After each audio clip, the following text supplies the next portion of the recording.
Another episode of Soothing Semantics. Soothing Semantics. I love the name. I love the name of my own podcast.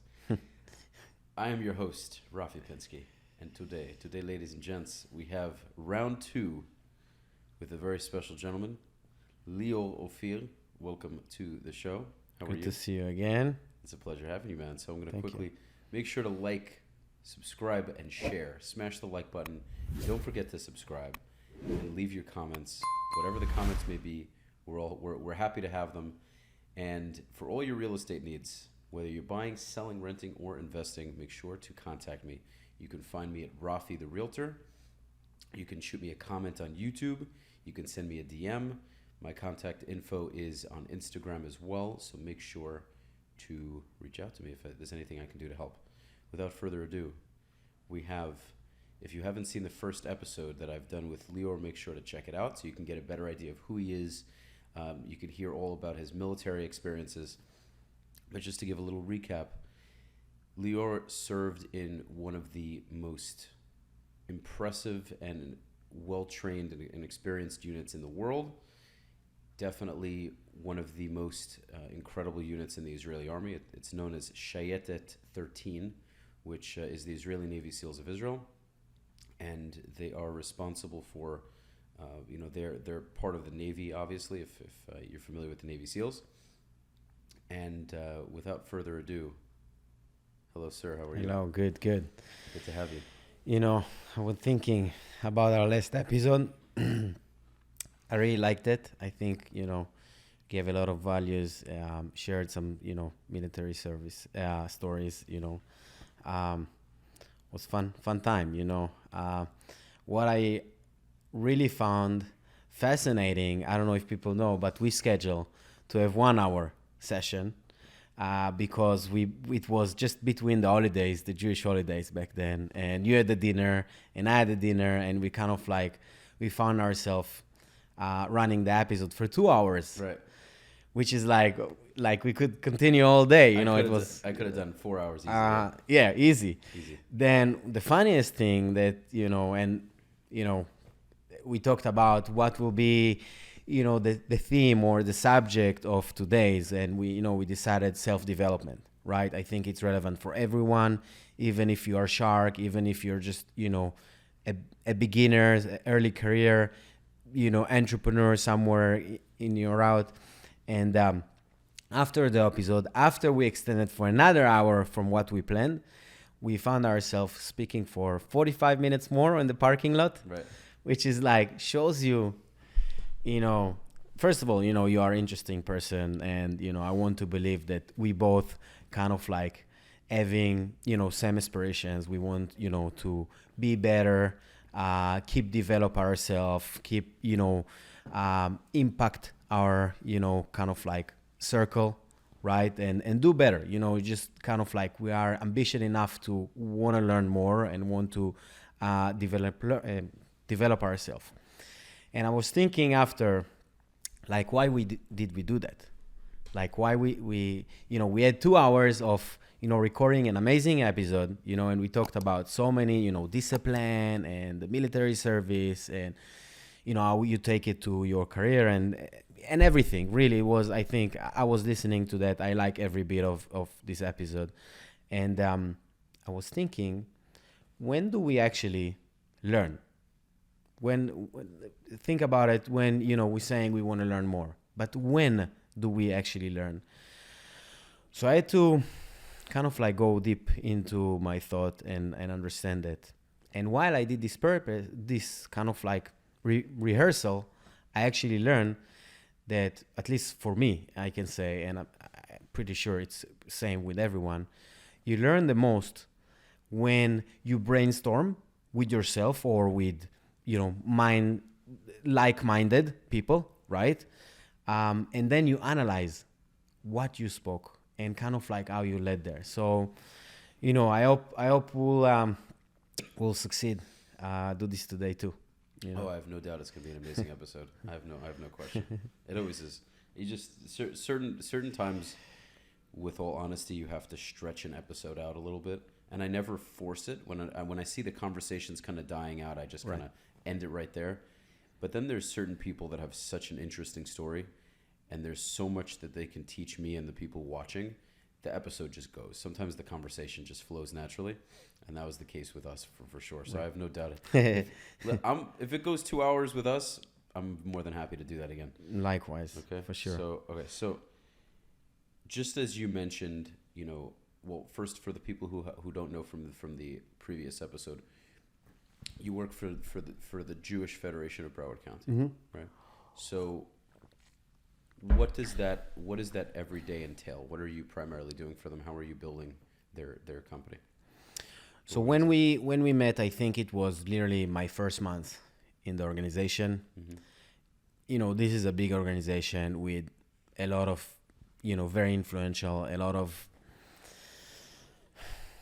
different aspects, different, reach to the community. So honestly, I didn't even know how my role should look like.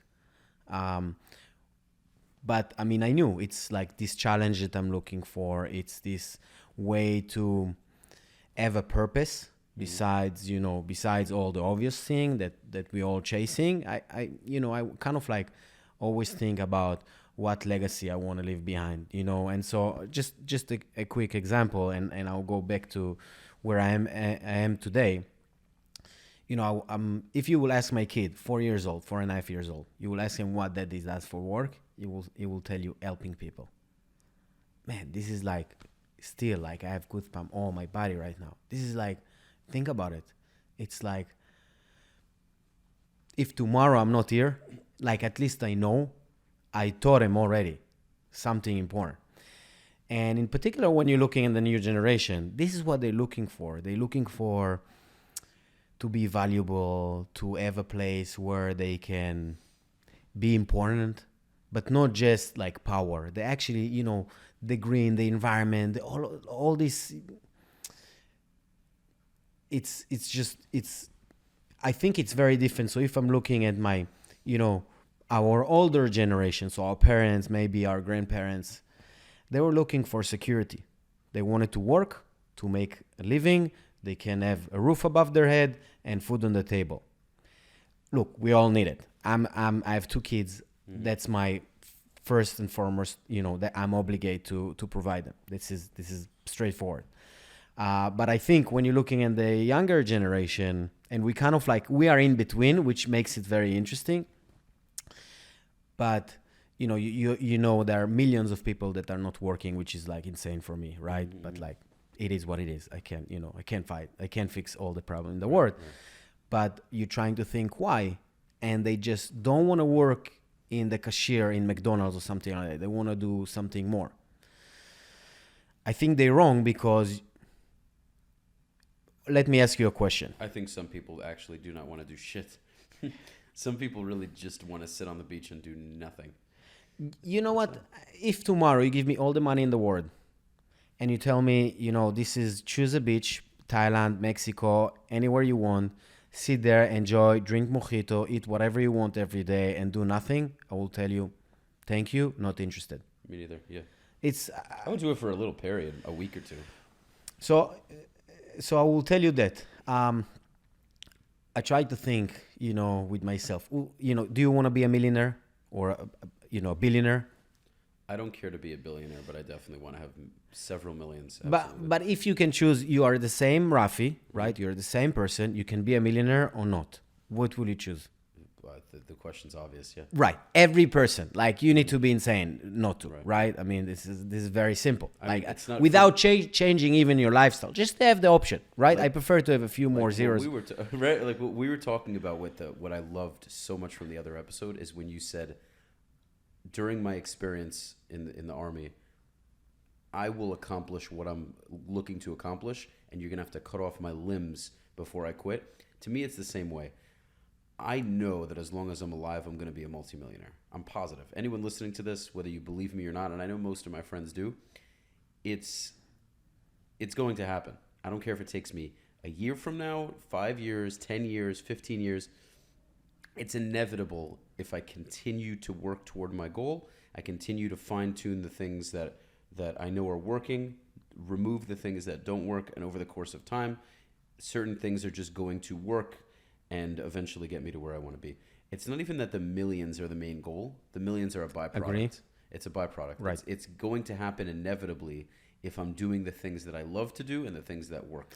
And look, I think it's not a shame to say that, having more money gives you more freedom or at least more options. Mm-hmm. So, I mean, I don't think it's wrong to opt for that. I don't think that should be the main objective. But let me help you and myself and any other person that hear us. It's also nothing wrong with being fucking rich. Oh, there's nothing, man. I have nothing but respect to those people, Right. honestly. If I see someone that is, rich as hell, I'm like, I'm so happy for him. Right. I just hope that his life is, in the level that, his opportunities are allowing this person, but 100%. And I was thinking about it myself, because I just mentioned, I want to have this legacy. I'm proud of what I'm doing today and everything. And at the same time, I want to have a few more millions on my bank account. Mm-hmm. Why not? Can hurt. Always good to have that. Maybe even to help other people, my family, my kids, whoever I think is important for me. And I kind of like analyzed, you want to be a millionaire, so what do you do about it? And I was thinking, of course we all need, to open a company and to succeed and to grind.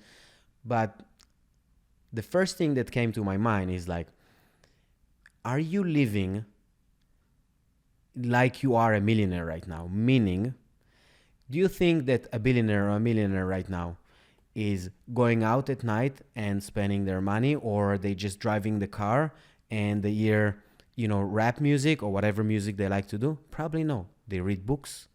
They have, business conversations.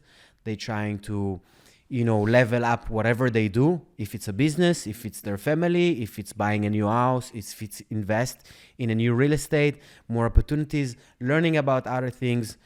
That's what they do. So I kind of like told myself, you hope to be a millionaire, which is not, again, my main objective. But you want to do that, but you don't live like such, or you don't do what a millionaire person will do. So think about that. There is a person that, that called maybe Leo, right? Like my name, mm-hmm. is maybe older, maybe younger. He has more wealth, financial wealth than me. And he's doing more to maintain / gain more capital. And I'm here, I want to be the other Leo, but I'm not doing what this Leo will do. So that was kind of like, for me, like an eye-opening. And I told myself, okay, if that's the case, and if I want to be a millionaire, I need to do at least what you will expect from your own version as a millionaire to do, then what do you do? And then I started to kind of like, okay, kind of like cut off as much as you can the news. Like, of course, you have to be, involved, engaged. I'm also engaged with Israel. I'm engaged also, here in the politics, but not too much. But try to kind of like chop it off. You're just consuming too much crap. And in your free time, what do? When do you go to sleep? When do you wake up? How is your free time looks like?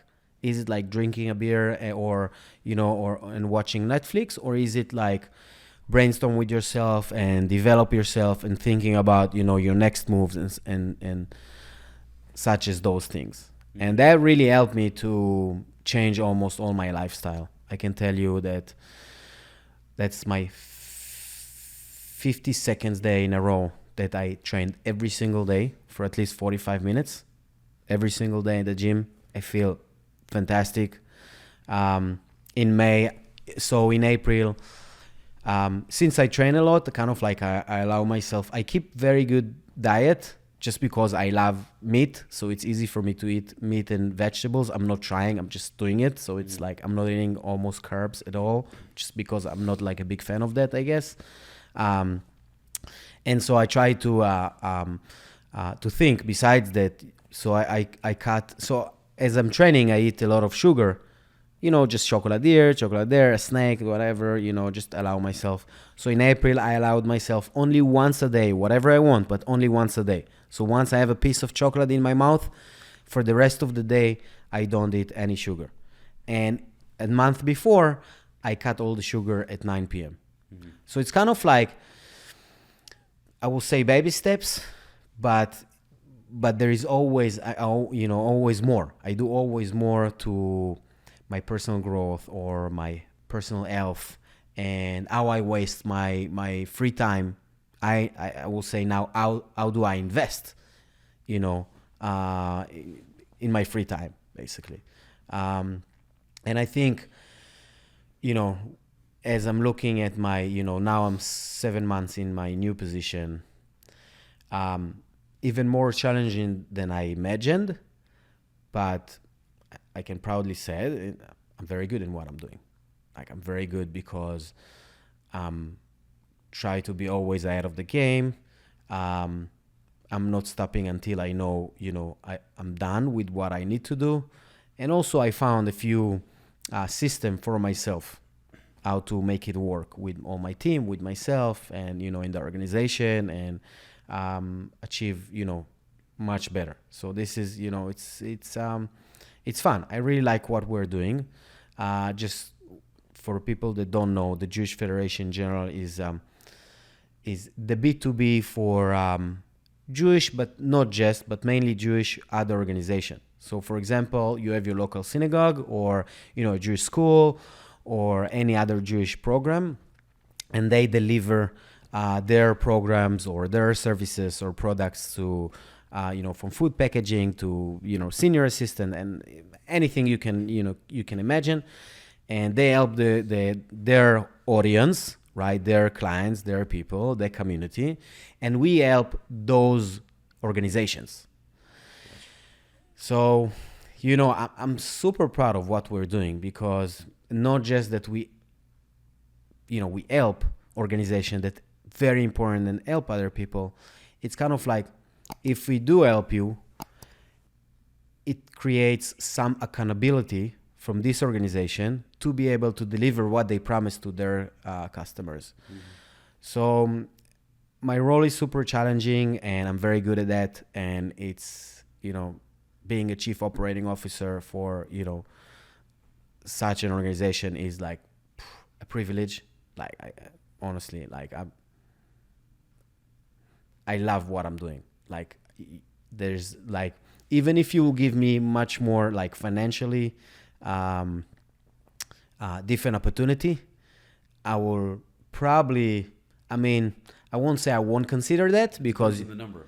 You have to be dumb not to consider opportunities, right? Life doesn't provide us a lot of opportunity in life.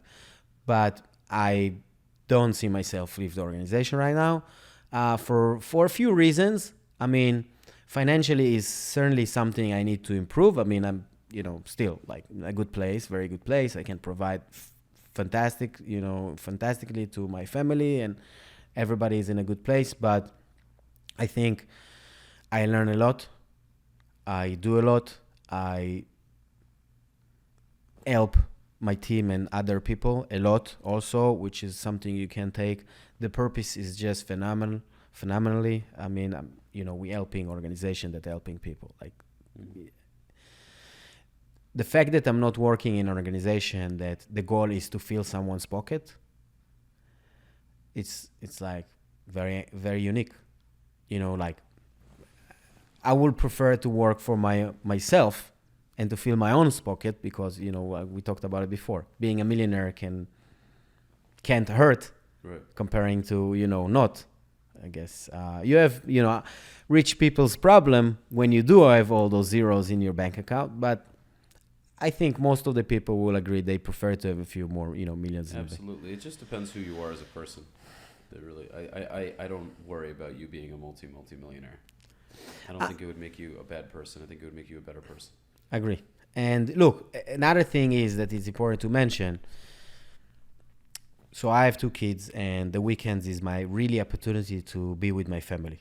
I love my family, and in a level that I can't even explain. Like, my wife, we are in the best, best relationship we ever been. Of course, relationship, it's a roller coaster, but really, like, we love each other, we support each other.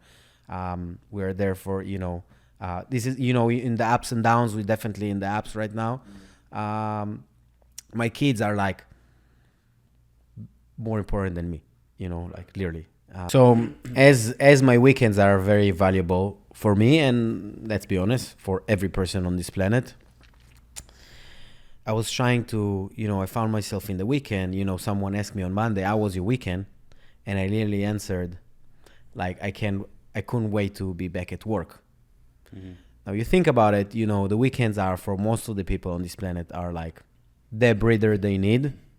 I'm, among of the rest of the, world's population. But also I wanted to go back to work. I'm like excited. I'm ecstatic. Like I just want to, I love what we're doing. And I think kind of like to whoever listen to us, if your weekends is we all should enjoy the weekends because it's kind of like, a way to spend your free time. But if you like during the week, you can wait for the weekend, and in the weekend, you don't want to go back to your week, you have to change something. So we were in the weekends. Yes, you were telling me. So you were telling me how you. So I think, whatever you do in your life, if in the weekends you kind of like not looking forward to go back to work and like do whatever you do on Monday and every, weekday, then something is wrong. Like with what you do, you have to change it. You have to change it like fast, because this is just, it's an indication for yourself that you are like, I won't say in a poisonous environment, but we're in a marathon, not a sprint. So if you kind of like feel miserable or not inspired enough during the week, then it's like we have 7 days a week. The weekends is 2 days. So 5 out of 7 days, you kind of like can't wait to get to the other 2, then, you're doing something wrong. So I think it's like an indication for everyone that listen to us, and also for ourselves, that if in the weekend you kind of like, oh man, I wish the weekend was longer and I don't want to go back to like on Monday, it's like, this is like, you have to change something, like change a job, change a profession, have something that will change this dynamic. Because again, like 5 out of 7 that doesn't work, then it's like, it's heavy lift where your back is kind of like ruined and injured. It makes no sense. It's crazy that I say this all the time. Yeah, I say this all the time. If people aren't happy with their week, then there's a big issue. Yeah, I'm like in some ways I even prefer my weekdays than the weekends. And again, like the weekends for me is like priceless, because I have this opportunity to be just myself and all my family and my kids, and I love them and I enjoy it and everything is on point. But still, like, I want to keep develop myself. I want to keep, do more, experience more, become a better version of myself. In the weekends, I'm kind of like enjoying life, but I for the most part, you not become a better version, of yourself. You just kind of like, living life, which is super important. And this is why I value the weekends like every other person on this planet. Mm-hmm. But at the same time, like, I want to keep, reach more, I think I really like, there is this quote that says, people that love to walk will reach further than the people that like the destination. Yeah, the journey, the journey over the destination. Yeah, and I enjoy it. I enjoy working. I enjoy what we love, what we do, and everything. And another super important piece, I think, that related to that in many ways is, your environment kind of like in some way dictate what type of person you are, and / who you will become in 2 years from today. I want to give you an example from like the last 2 weeks. I have a friend Um, his name is Tim. He might be listening to this podcast, so I'll kind of like keep him private. This guy is like a role model. This guy is a private equity guy, 40 years old, super successful. One of like, I don't know for many years, but man, he is impressive. Like you know, you sometimes you talk with a person and say, this guy is a gem. This guy is like, you know, smart, good looking, sharp, training, disciplined, successful financially, and you know, with everything he does is like wow, you know, he's like, and in any event, I just had like a coffee with him, like for 45 minutes.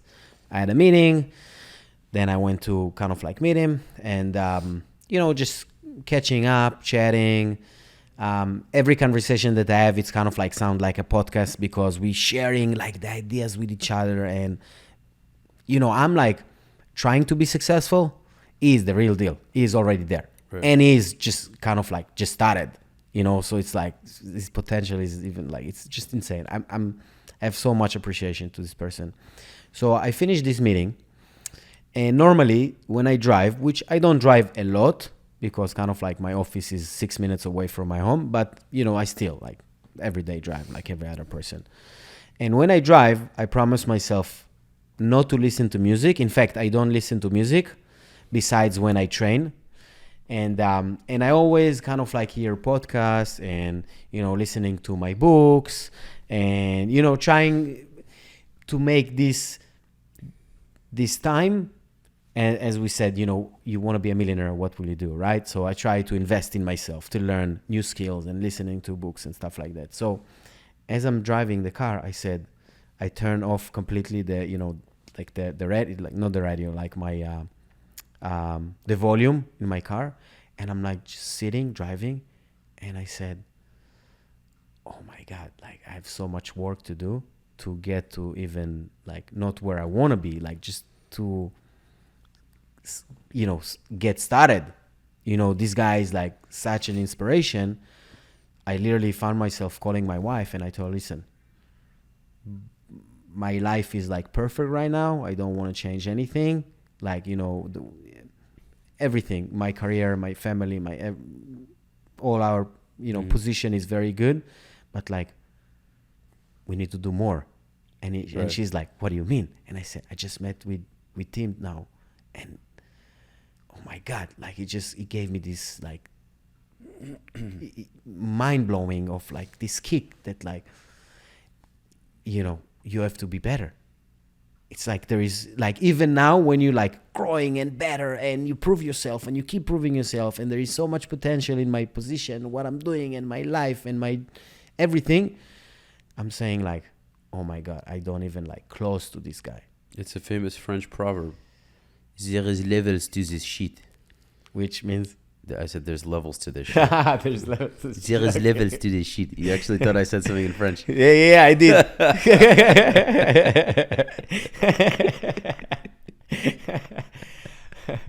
But yeah, I mean, honestly, I think, and this is what the point is. You know, the people that you're meeting, the people that you're talking with, the people that you're brainstorm with, the people that you're sharing ideas with, they are kind of like shaping who you are. I'm like in a great position, and I just met him for a few minutes, and he's like, dude, I have to level up, right? So, you know, I always thought about it, you know, your environment. I said, listen, I have friends since my childhood, like literally pre-K. I have like few friends, very close friends from pre-K, which will never change. They will be my besties forever and ever, right? Although they live in Israel. But like, honestly, the people that you are spending your time with is like who you going to be in 2 years from today, pretty much. So that was for me, you know, really a reminder for, you know, what to do to become more successful. And I think I have a friend that opened a business recently, and he's like, you know, Lior, like, what do you think I should do to be better? And, you know, like, interesting dude. We always, you know, talking. And I had, I told him, do you know a person, like person that will help you at least in some level, right? Not your best friends, but a person that will help you in every field. So for example, kind of like I told him, if you want to know if you are on the right track or no, and you know, it's not just network, but you know, again, if you're talking about your environment, kind of like dictating who you are, do you have a friend that is a lawyer? And I think we all have to ask ourselves all the time those questions. And I will explain in a second why, but we literally have to ask ourselves, do we have a friend that is a lawyer? Do we have a friend that is an accountant?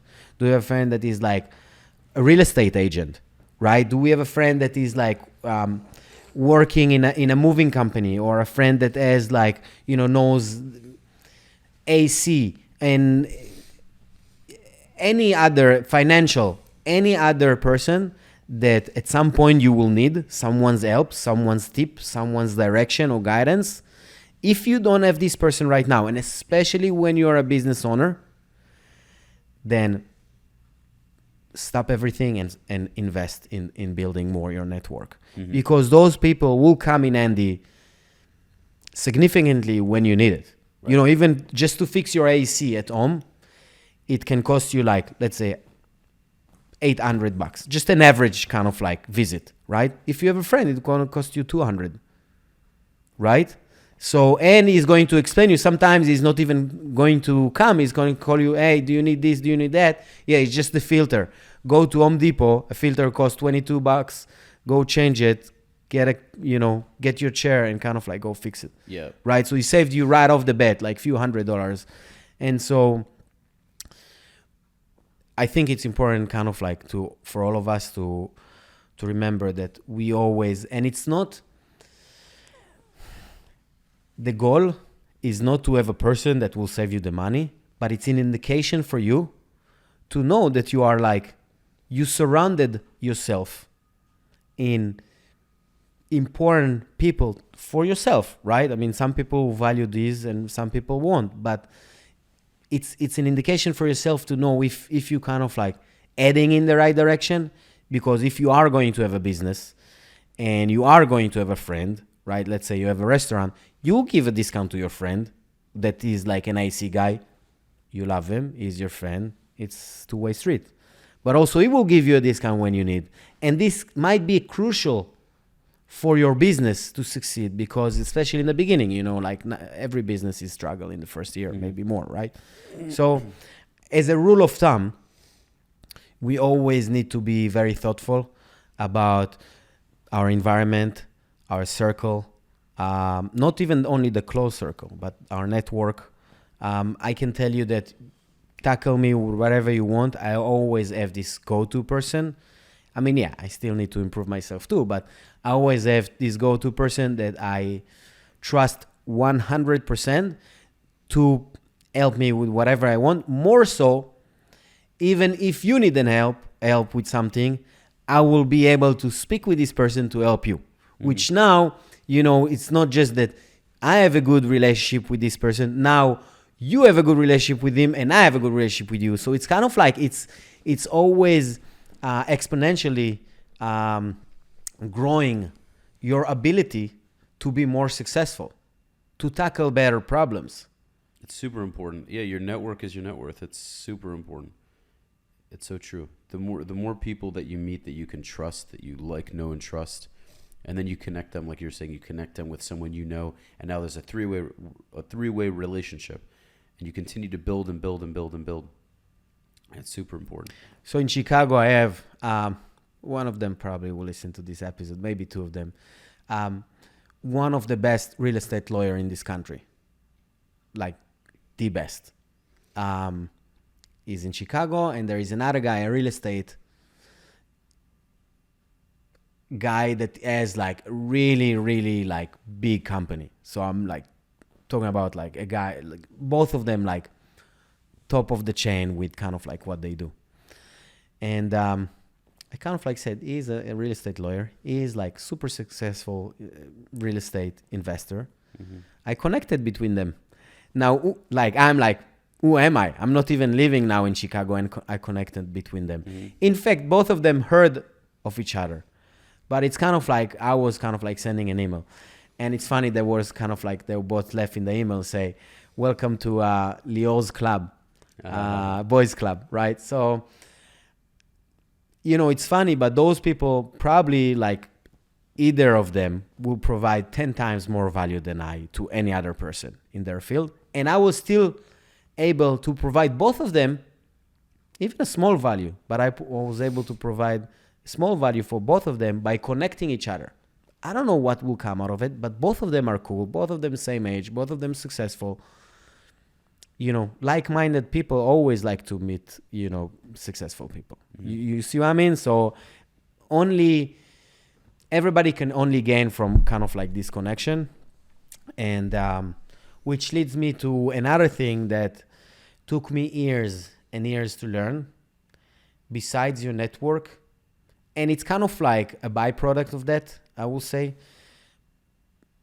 But I think every individual should have. And I ask a lot of friends that, very intelligent, some of them, more successful than the others, but people that you will see and will say, hey, listen, this guy is like a good guy. This guy, but not just, personality, but like, hey, listen, he's on the right track. And I ask them, do you have a mentor? And they're like, no. I say, stop everything. You have to have like a few mentors. It's fundamentally, it can save every person so much time with taking decision, even knowing the right route. They're not going to replace you. They're not going to make the decision for you, but they will guide you in a way that you could make these decisions much better for yourself. Right. Absolutely. I think it's really, really a key to have those mentors. And so there is something I learned like in terms of decision making, how you make a decision making. So let's say now you have kind of like a conflict or an opportunity or proposal.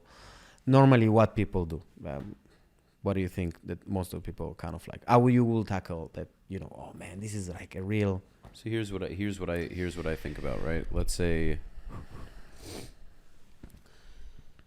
since I'm doing a podcast, let's say I have a conflict, right? I have two different investors. One is willing to give $100,000 for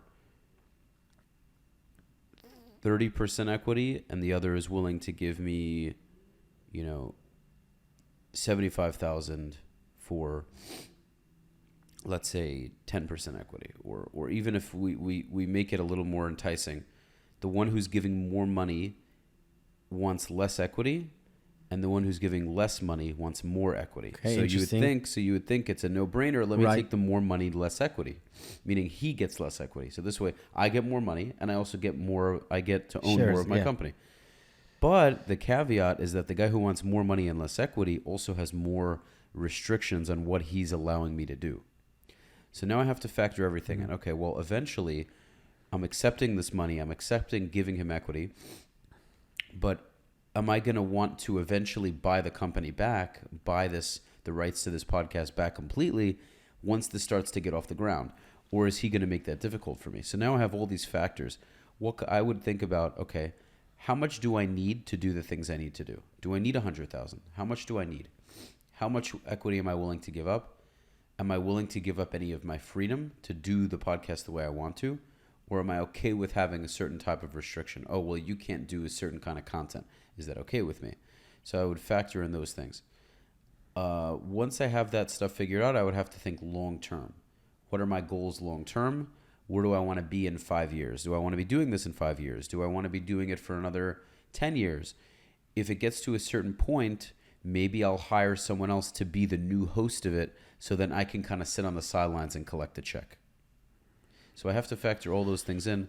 And then say, okay, well, do I even want an investor, or should I just do this on my own?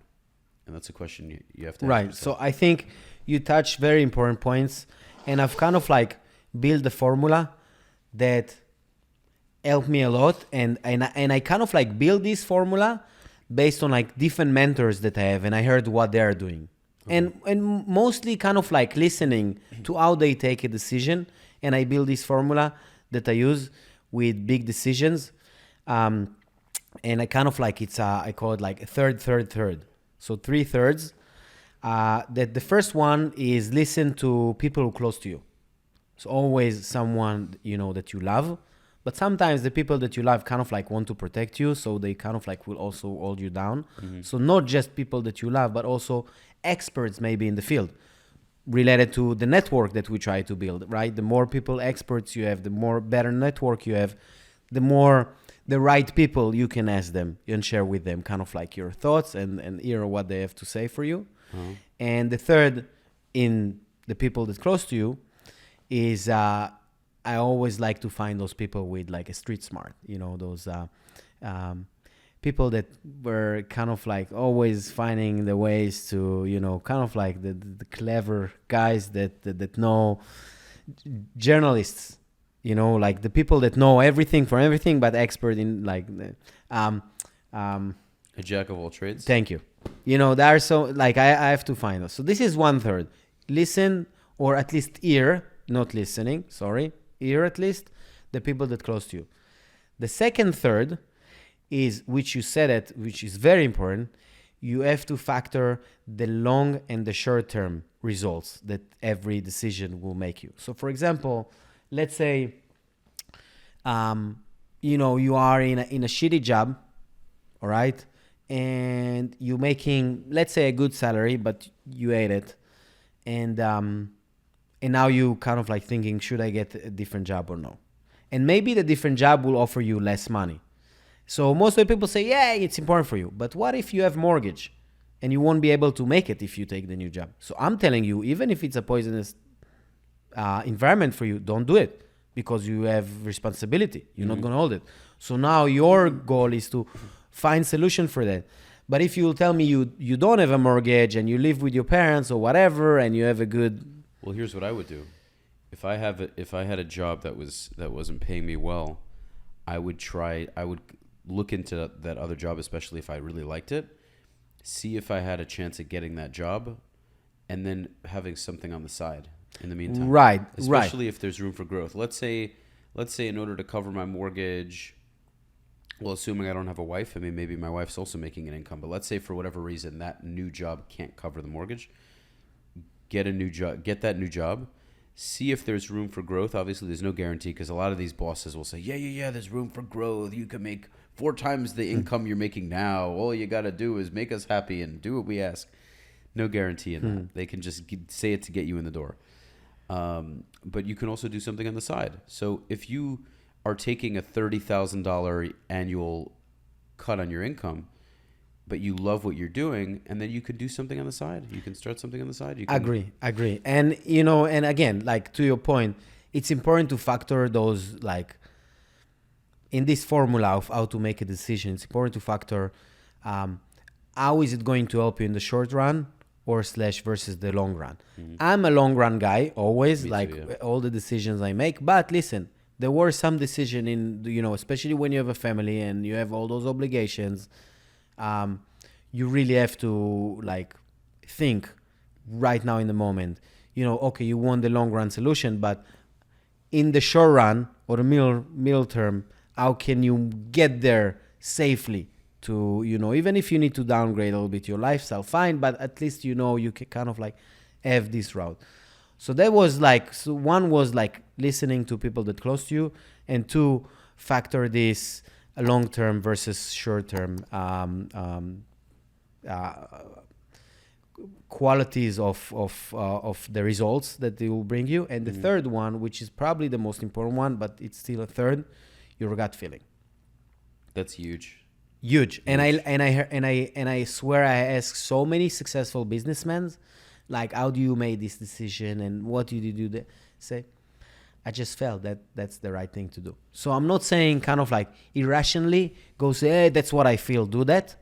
But this formula of all together, when you're asking people, people that close to you, people that experts, people that kind of like know everything from everything, and factor the fact that if it's going to help you now or in the future, and what do you feel about it? I don't know if your decision will be right, but probably you will regret it less if you go through like some type of formula that you think will factor all the relevant component of your decision. I completely agree. So there is another thing I wanted to ask that someone. So I have a friend that he start. So a guy that a friend, an Israeli guy that we've been helping each other in like different ways, like for many years, like just small things here and there. I do for him, he does for me. Very close to me. Super intelligent guy, very successful. Not a businessman, but he's like one of those guys that say he's probably one of the most successful friends that I have.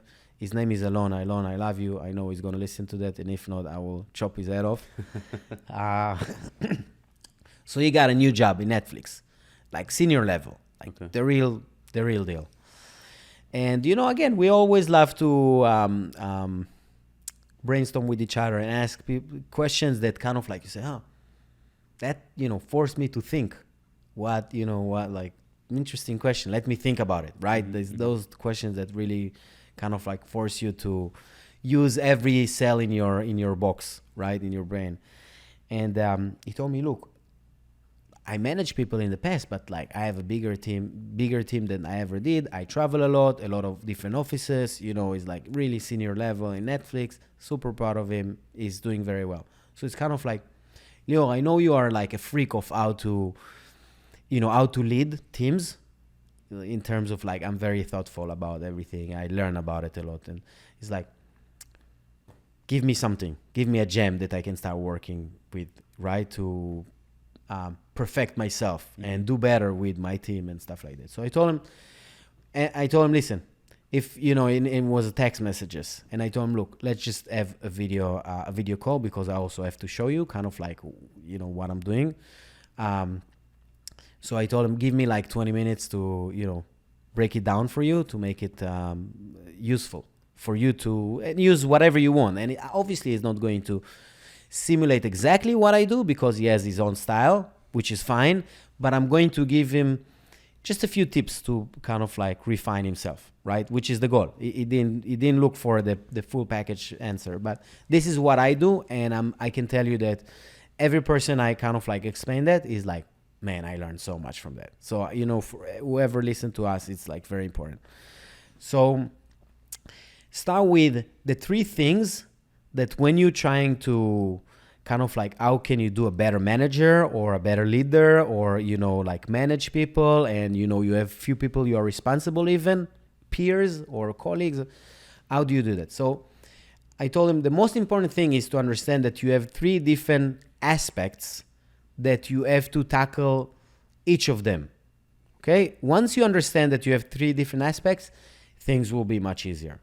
The first aspect is, how do you manage yourself? Because, for instance, as a real estate person or real estate investor, you think about, how can I get the most out of my day? But now, during the day, imagine that you have employees that bothering you and take you off course all the time, right? So like, how to manage yourself. Every person, maybe not every person, because like we all can get better with productivity and utilize our time, right? But it's kind of like, we do it since we are like 6 years old. We all kind of like manage ourselves. So, Right. So I told him, for me, a few things that I do. Even if a team, like someone from my team that sit like the office next to me, literally we can shout to each other and hear each other. If this person want to meet with me, put it on the calendar. Like, even if it's like in 30 minutes from today, everything on the calendar. So again, this is how I manage myself. But the first aspect is manage yourself. I will get into a little bit more how I even manage myself. That's the first thing. The second aspect is, how do you work with your team? Since you have different character, different personality, different styles, and maybe, it's a different style than you, but they are doing a phenomenal job. So you don't necessarily want to change their style, right? So how do you manage to work with your team? How do you handle your team? And especially the bigger your team is, the more challenging it is. And the third aspect, which is equally important for the rest, is, how do you manage your team? It's 2 different things between working with your team and manage with your team. And I always say, as a manager, My job is to help my team. Now let me break it down. So how do you manage yourself? What I'm doing is using the calendar, and I have a remarkable, whoever wants to explore this tool, it's like a tablet where it's like you can write everything you thinking. The reason why I use it is because, like, we all have this to-do list that, I remember I need to do this, boom, right away write it. I found that when I do it on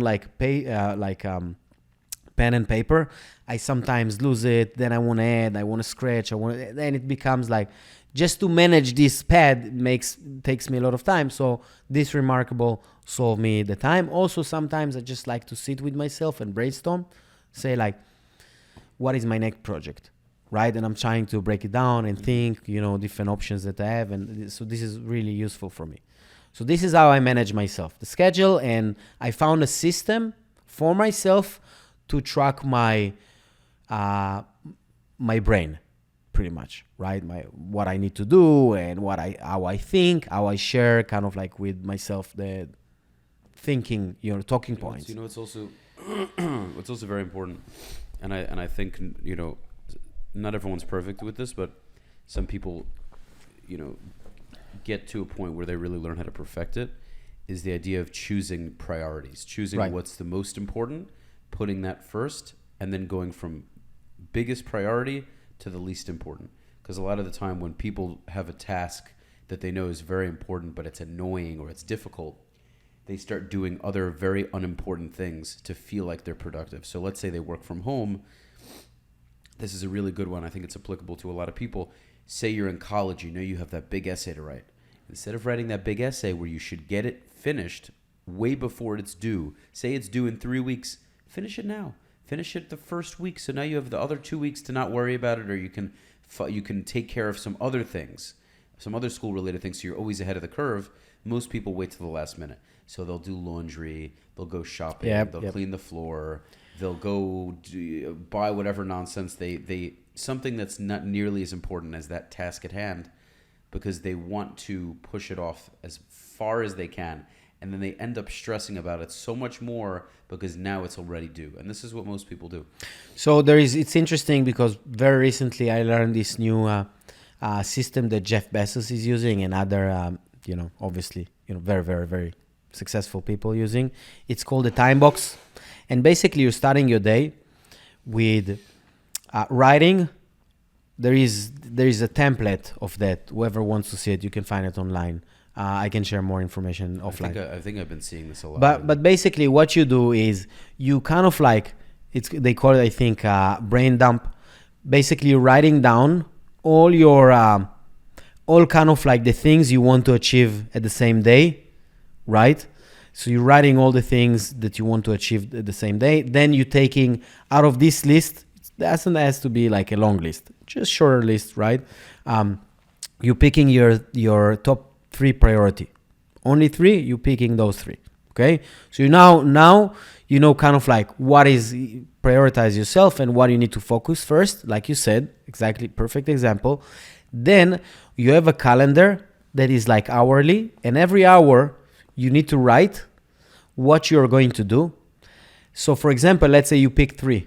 So you can write even, let's say, taking the dog out. Just right, foolish example, right? But taking the dogs out, you're running 8 to 10. So somewhere in this, in this time frame, you need to do that. Then there was another thing, meeting with your supervisor. So you're going to write at 12 to 2.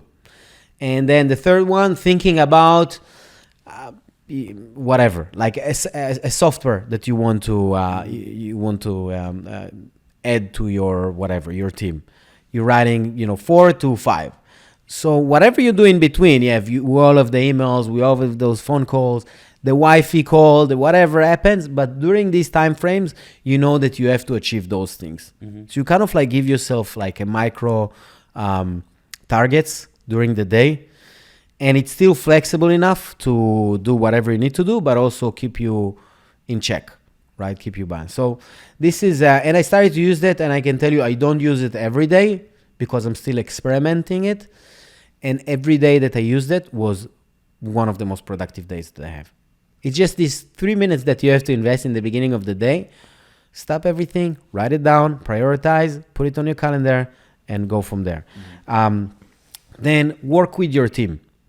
So that was managing yourself. Work with your team.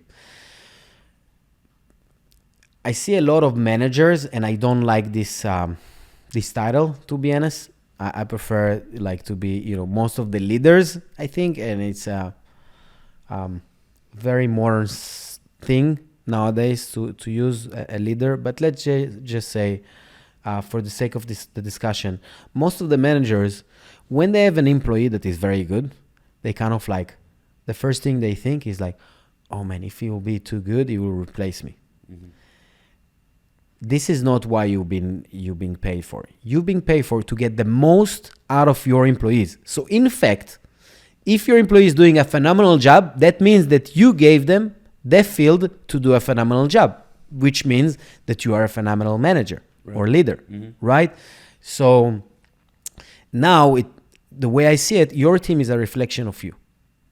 Doesn't matter if you have 2 people team or you have 200.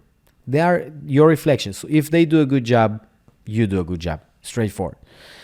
So now, kind of like 2 ways that I do to work better with my team, which is everyone's goal, right? It's, by the way, it can even be with your partner, but kind of like work better, especially in a workspace, is 1, I have weekly meetings. We all meet in the beginning of the week. What are you guys working on? Good. Everybody also, you sharing information within your department, right? So he knows that she works on that, and she knows that she work on the other thing, and so on and so forth, right? So now everybody on the same page, and also you have an opportunity to say, hey, listen, John, I don't want you to work on this. I want you to focus maybe on that, because that's gonna help her, and that's gonna help the rest of the team in a different department, and so forth. So that's one thing, the weekly meeting. And then the second thing is a whiteboard. I'm a big fan of a whiteboard. In my office, I have the biggest whiteboard you ever saw in your life. All the wall. I like whiteboards too, actually. And what I do is I'm sitting kind of like once a month, I'm sitting with all my team, everybody, or every department, because I have different departments, right? So I'm meeting with every department, and I'm kind of like, okay, guys, what projects do we need to work on? What project do we have in the pipeline? And what I'm doing is I give them the ownership of those projects, meaning I can always direct them, right? If I see that one of the project or change the priority, that's my job, because I have like a bigger picture view than sometimes them, because they're focused on like, oh, I can finish it quickly, or, oh, this is very important for me, but maybe not for the rest of the organization. So it's kind of like, write down all the project. Let's sit together and think. So I have when I have like projects on the whiteboard, I add 2 more factors, factors that will help me to decide what is my priority. One is how long this project is gonna take. I always have less than a week. Might be a day, might be a few hours or a few days, right? But less than a week. Call it like the quick projects. Less than a month. It takes a little bit time, but and more than a month. Can be a year project, or it can be 2 months project, but this is kind of like what I do. And then after we give the size to those projects, then I'm writing what is the priority for that, how important it is to have it here and now. 1 is like immediately we need it to work on it. 3 is like fine, down the line, right? And 2 is kind of like in between. So every project, you write down a list of all the projects. They write it down. We all brainstorm together how much it's gonna take us. I always add a little bit cushion, so they feel that I'm not trying to kind of like squeeze the lemon on them, right? It's like, tell me how much time it takes. You tell me, 3 weeks. Okay, let's do months plus. Right. You know what I mean? So it's kind of like I give them more, so they know. More time, because I want to factor all the things I can. And you thought, there is always like emergency. Sometimes this is what, takes them off. Family matter or whatever. Yeah. Right. So I'm trying to be, reasonable, right? And pragmatic also. And so then we have the list of all the project with how much time it's going to take us. and how important it is for us. And then you say, you know what, Rafi, we're going to start with these 3 projects. Start with this, then Rafi, we're going to start with these 3 projects. Start with this, then we're going to tackle that, then we're going to tackle that.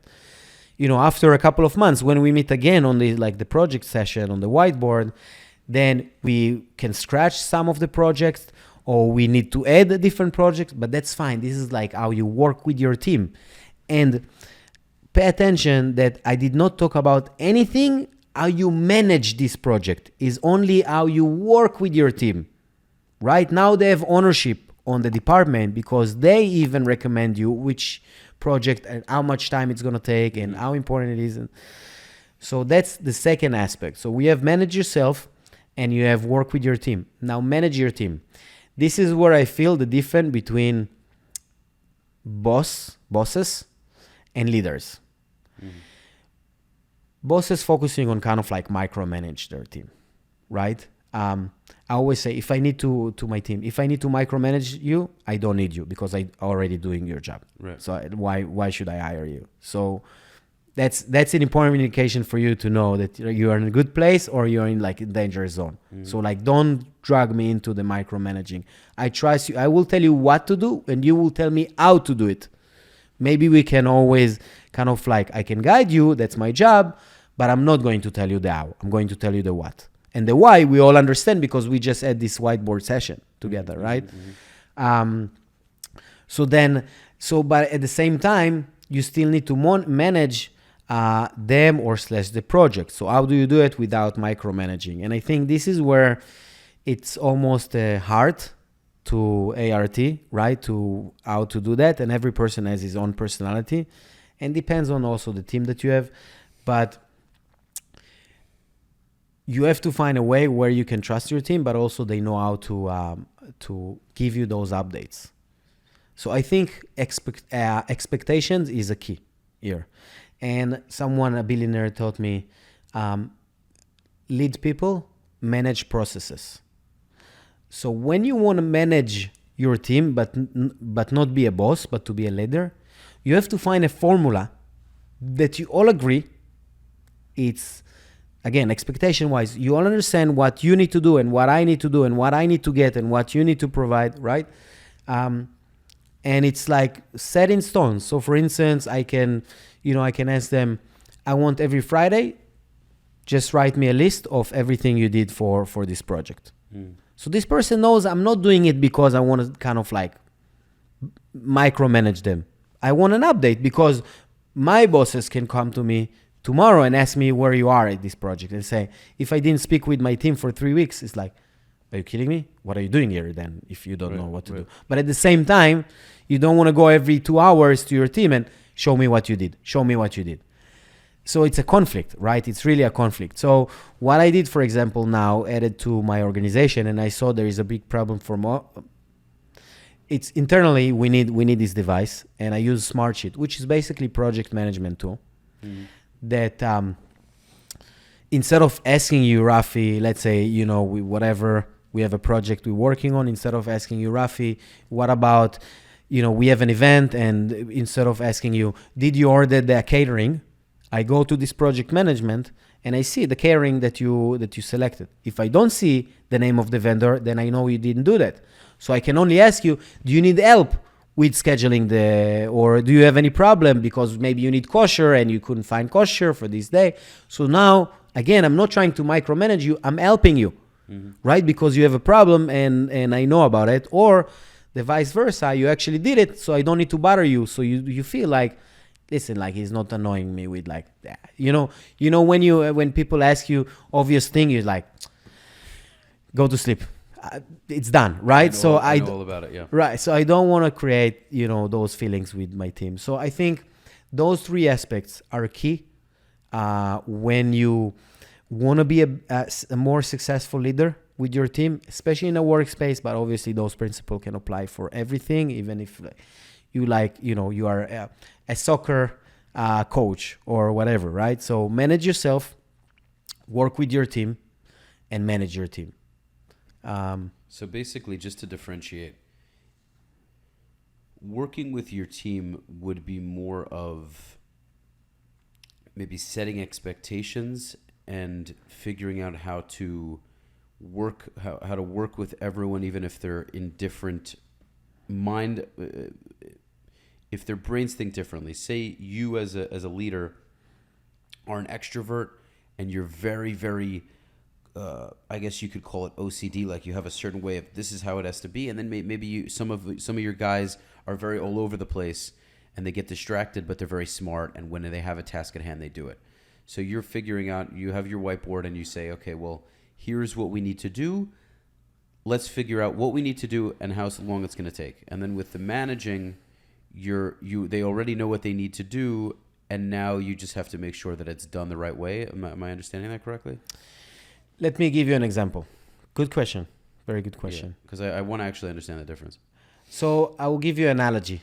By the way, it's funny, but with my, the more I build my network with more interesting people, the sharpest people, always give analogy. My wife hates it when I do that, but I think it's important. I think analogies are awesome. Brilliant. It's such a it's great brilliant. way to understand The most sharpest people are always using analogy. So I'll give you an analogy. I am considered, and again, I'm not diving into that, but I'm very good coach, martial art coach. I was, I won a few Brazilian Jiu-Jitsu World Championships, but I think I'm a much better coach than even a competitor, and I was a good competitor. Okay. So I always ask people, as people that want to be coaches, what makes a good coach a good coach? This is a good question. Like even before, how do you can define a good coach, right? And so, I hear everything you can imagine.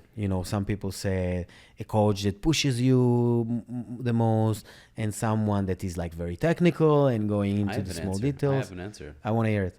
I'm so excited to say, I think a coach right away is a person who realizes your full potential and shows you the ability you have. That's what I think. Good job.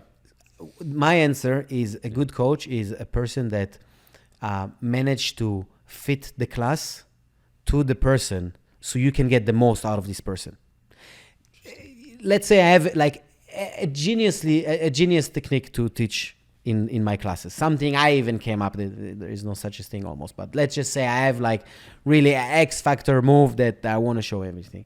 If I will show you and you're super, great, fit and you're strong and you're athletic and whatever, I will show you this move. And I will show that, let's say, an hour after I have a class with 60 years old lady, right? That also wants to learn martial arts for different reasons even. And I show you the same move. I'm right off the bat. I'm not a good coach because there is no way she will be able to do what you do. Mm-hmm. But I can maybe show her some stuff that will benefit her better. That is not this fancy move, right? So really is to be able to adjust your class based your person, right? And get the most out of it. Because if you are very athletic, yes, I need to push you because anything that won't push you will be boring for you and you will never come back. Mm-hmm. And the same principle applies on the other side to this lady. If I will push her too much, she will get injured. She won't be able to train, right? So I have to be very thoughtful on how do I do that. Now, I'm saying also, and I go back to your question, what is the most challenging class that a coach can face? That's also a key question. Now, this is after we answered what makes a good coach, right? So what is the most challenging class, you think? I would say either the beginner's class or the very advanced class. Awesome answer, and you're wrong. And I will tell you why. Most of the people say it. If I have an advanced class and I'm a good coach, I will adjust my class to those fancy moves or those athletic people. If I have a beginner class, I know I have to work on fundamentals. I can't show them anything fancy. Mm-hmm. My life is easy. I just need to define and I know what I need to show, right? I just need to select out of the pool that I know. The most challenging class is when you have mixed audience, when you have very athletic and very beginners. Whatever almost you do, you will never be able to fulfill their wishes. Interesting. Right? So I also came up with a formula which related to what you asked me with your team, because some people like to work this way and some people like to work in a different way. So what you do as a manager, because you have to find this formula that will work for everyone, but not everybody is the same, right? So I think this is what makes a good leader be able to do. You have to have a baseline for everyone. So meaning, I'm going to teach all the class, if I go back to the analogy, all the class a basic move, fundamental. I know for a fact that after 5 minutes of, let's say I'm giving everyone 20 minutes to drill it. After 5 minutes, you're going to get bored. This is not what you're here for, right? You're athletic, you want more. So then what I can do is I can show to the more advanced students, after you do this, that's going to be the other person's counter. So this is what you're going to do next. Mm-hmm. So now the people that still beginners or struggle, they working on the fundamentals and they need these 20 minutes to drill it, to become good at that. And the people that advance are keep advancing from this baseline move that I show them. So the same thing with your team. You have some people that might be very talented, but they want to work in some way. So we all work, for instance, the smart sheet. We all work with this platform that everybody have to share the idea. You want to do more? Phenomenal. Be ahead of the schedule? Phenomenal. You want more projects or you moving things faster? Great. I'm going to give you more. But we're still going to communicate in a way that everybody is on the same page. But that's also a question I have is if somebody's on salary, how often do they actually volunteer to do more work? Because quite frankly, sometimes there could be a bit of a naivete to that. If somebody is on salary, it's one thing if someone is on commission, right? Because oftentimes the more they do, the more they're rewarded. There are instances in a work environment where if somebody does more work, they're not compensated. They just get slaved. The boss says, oh, great, you want more work? Here you go. And then they get a little bonus at the end of the year, and then they feel like, what the hell is the point? Okay. So what's your counter to that? I think have to ask that question. One of the best questions that anyone can ask, I think, in terms of that. And there is a little bit psychology into that, and also more like, okay, let me answer you this way. Do you know soccer or football or soccer, right? I mean, I know what it is. Just but you know the game, right? You like sure. tennis, right? We all know soccer. We saw it once. What is a soccer team objective when they start the season? Well, the objective is, I would argue, there's several objectives. The main objective to win every game to get to the championship. To win the championship, right. Even easier, right? Not only one out of the whole league will win, but everyone's objective is to win the championship, right? Because if you don't do that, then you will never achieve the championship, right? So at least that should be your number one objective. Okay, so do you know the striker and the goalkeeper, for example, right? You have in a team, you have the midfield, you have defenders, you have, goalkeeper, you have strikers, you have all type of positions, right? So what is the striker goal? So we thought about the main objective for the whole team, very obvious. Every person will say it, whatever it's a basketball or a tennis, everybody want to win the championship. Right. Straightforward, very simple. So the striker, what is the striker goals? Simple. To get the ball into the net. Score goals. That's why he was hired, right? Score goals. So let me ask you that. If the team loses 4-3 and the strikers score 3 goals, which is like a lot in soccer, especially in a game, did he do his job? He scored a goal, right? Yeah. I mean, he did his job. If the goalkeeper, what is the goalkeeper job? To prevent it from... Yeah. If we lost, 1-0. So he was scored only one, only one. Did he do his job? Yeah. Oh, you're saying I missed you. If the goalie let the ball into the net? Yes. We lost only 1-0. But I'm saying the goalie's team won or lost that one? No, we lost. I'm taking scenarios. No, he didn't do his job. You're saying if the other team won... But why the striker couldn't strike 3 goals like before? If the striker would have scored 3 goals and the goalkeeper would have conceived only one, then, right, he did his job, right? the point is that I'm really trying to make is it's not about the striker or the goalkeeper. It's about the team. Because if you lose one way or another, doesn't matter that you scored 3 or you've been, conceived only the one. team. The team lost. Right. So meaning nobody is going to win the championship if you're going to lose games. Agree? 100%. So, okay. So now back to kind of like how do you manage all those things, right? So when I pick my team, when I hire someone to my team, I measure 3 things that can be very, very useful. I can tell you, I told it to like HR experts and they were impressed from kind of like, I broke it down. I'm not an HR expert. This is only kind of like, I had to learn by experience pretty much.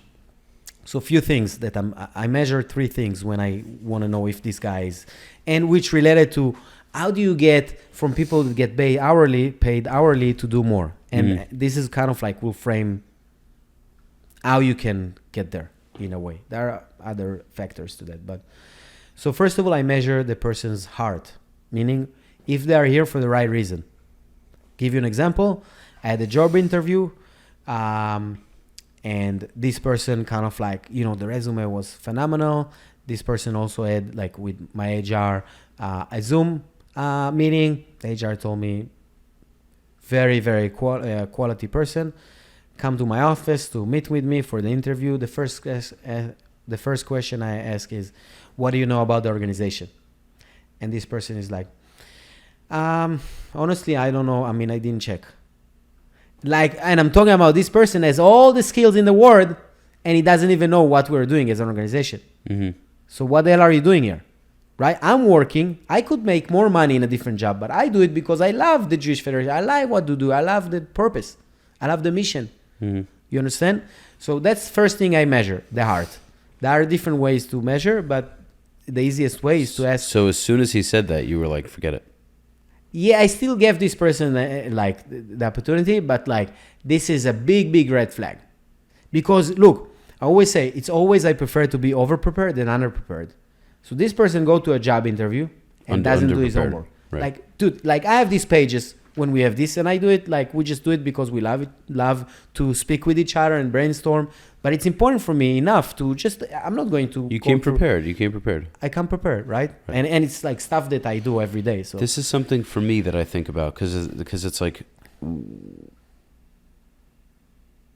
whether it's podcasting or real estate for me, there is always more preparation I can do. Yeah. What I also realize on the flip side is that you can also over prepare. And let me be clear about this, because for the most part, over preparation is much better than under preparation. 1,000,000%. Meaning, I don't have much against the idea of over preparing, especially in any kind of business. When it comes to podcasting, get all the knowledge you can on a guest. Because I want to be nuanced here. Study as much as you want on the guest, but don't do it to the point where it starts to become robotic in conversation. So, for instance, you have all the papers here and we're discussing things in a very professional manner, right. But at the same time, I don't want it to be this interview question where, Lior, no, you have yours, but as the host. Number one, Lior, right. What do you, and I'm literally reading off this paper, nobody wants to listen to that, Correct. So it has to be genuinely agree. But look, I think it's very, I have very simple answer. Yeah. You only need to over prepare when it's like very, very important meeting or important session you are heading to. So for example, you go to a job interview. The HR person or whoever interview you has 60 minutes to know as much as this person can on you. If you don't have the right answers, even you kind of like slacking a little bit, that's already like bad sign for you, right?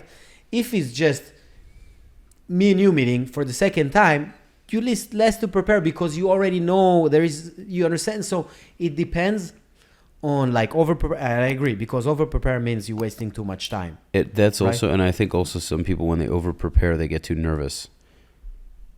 You get me? Like they're like, it could be like a obsessive compulsive personality where they never feel they're ready enough. Agree. And then they get there, and let's say even a speech, right? Let's say there's 5 people giving a speech. It could be at a college, say they're very successful. Maybe they went to college, maybe they didn't, but there are 5 people who are very successful in their field.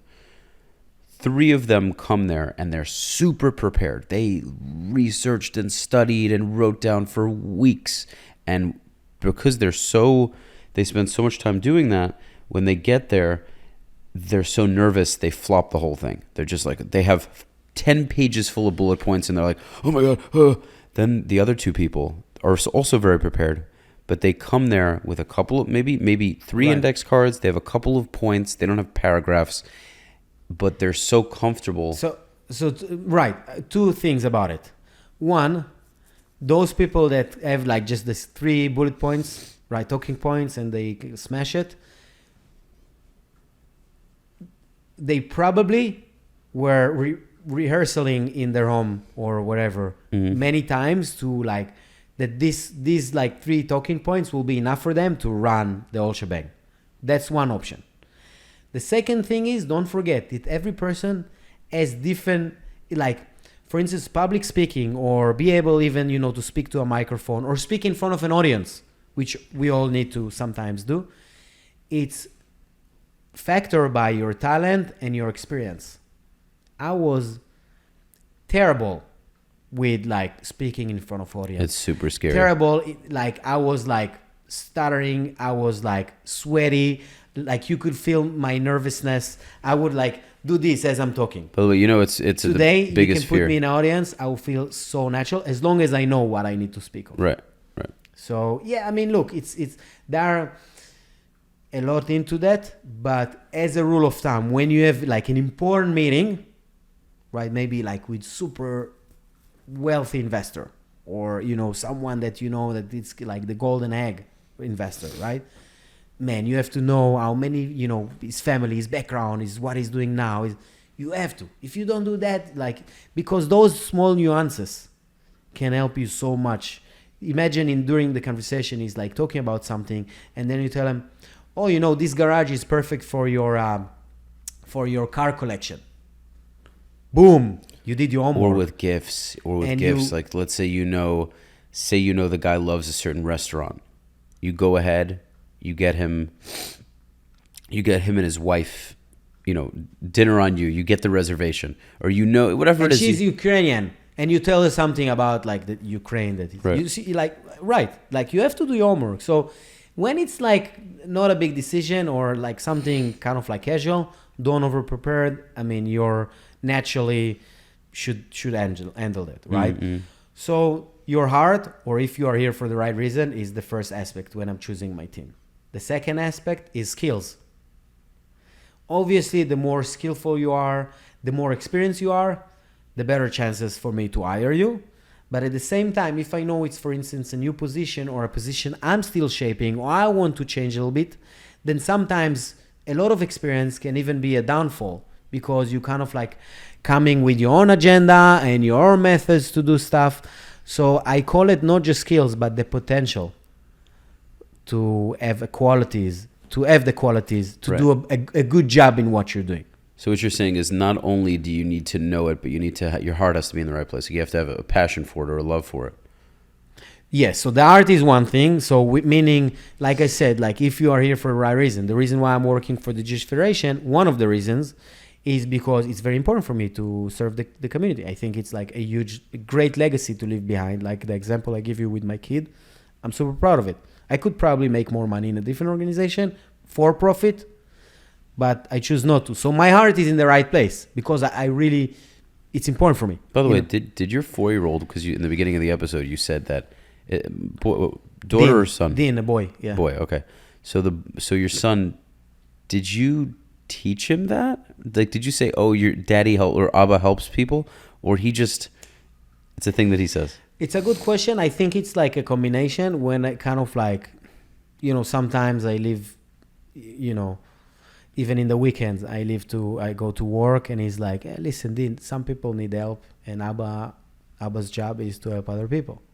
So it's not that I told him my job is to help people, but he understands that what my organization does, as it's kind of like reflection to what I do in the organization, is to help other people, right? So So he learned that, and listen, you know, some people say, you know, for their kids, I'm going to work because I want to buy you more present and I want to make money.